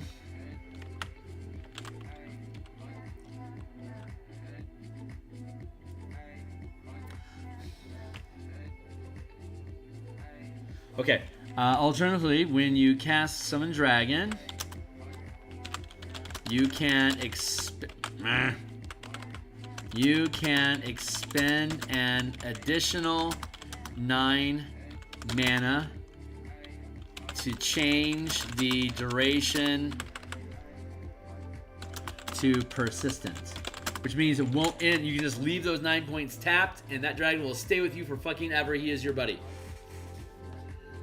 Okay, and now the last one, my favorite Divine Soul is my absolute favorite. That's the one I prefer to play, but I think this one's the coolest. Wild Magic Sorcery features. At level 3, you gain 2 mana magic options that cost 1 mana each. These don't count against the total number of spells you have prepared. At level 5, you gain 2 additional meta magic feats that cost up to 2 mana. At level 9, you gain 2 additional meta magic that cost up to 3 mana. At level 13, you gain any 2 additional meta magic, and at level 17, you gain another 2 meta magic. Whenever you gain a new level, you can swap meta magic gained this way for any other meta magic you now qualify to prepare. So, the Wild Magic Sorcerer doesn't gain any bonus spells. Instead, you gain 10 free meta magic because meta magic and spells use the same prepared spell slot. You don't gain bonus spells, you just gain 10 meta magics, and there are a total of 24 of them. So, but this, even with just the generic player's handbook,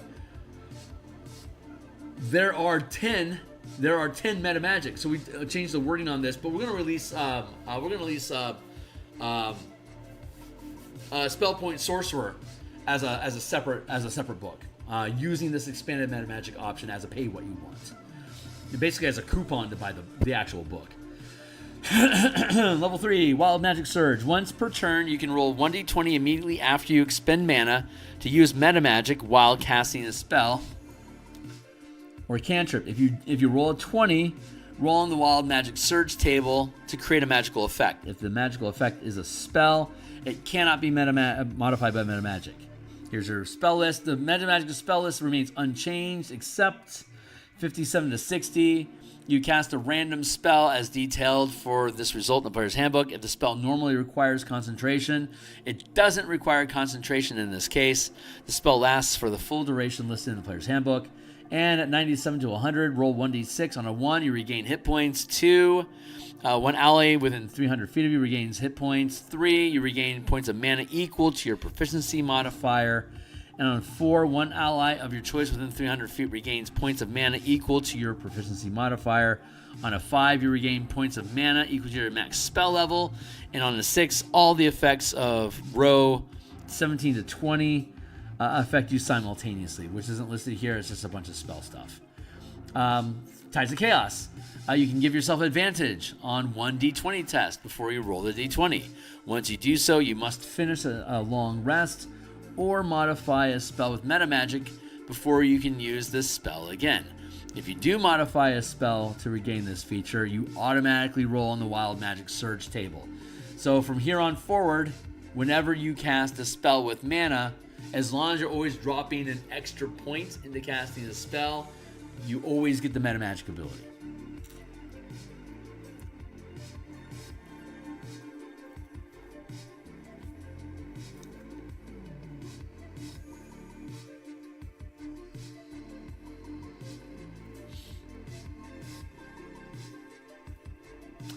Bid Luck. Immediately after another creature within 60 feet of you makes a d20 test, you can use a reaction and expend 1 point of mana to roll d4 and apply the number rolled as a bonus or a penalty, your choice, to the result of the test.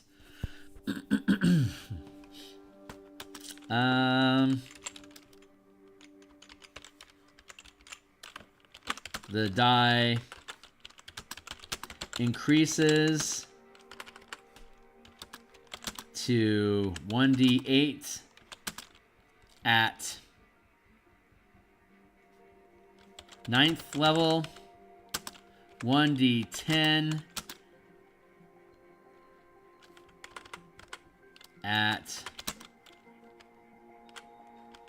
sorry, brain's not working right, d6 at 6th level, thank you, 1d10 at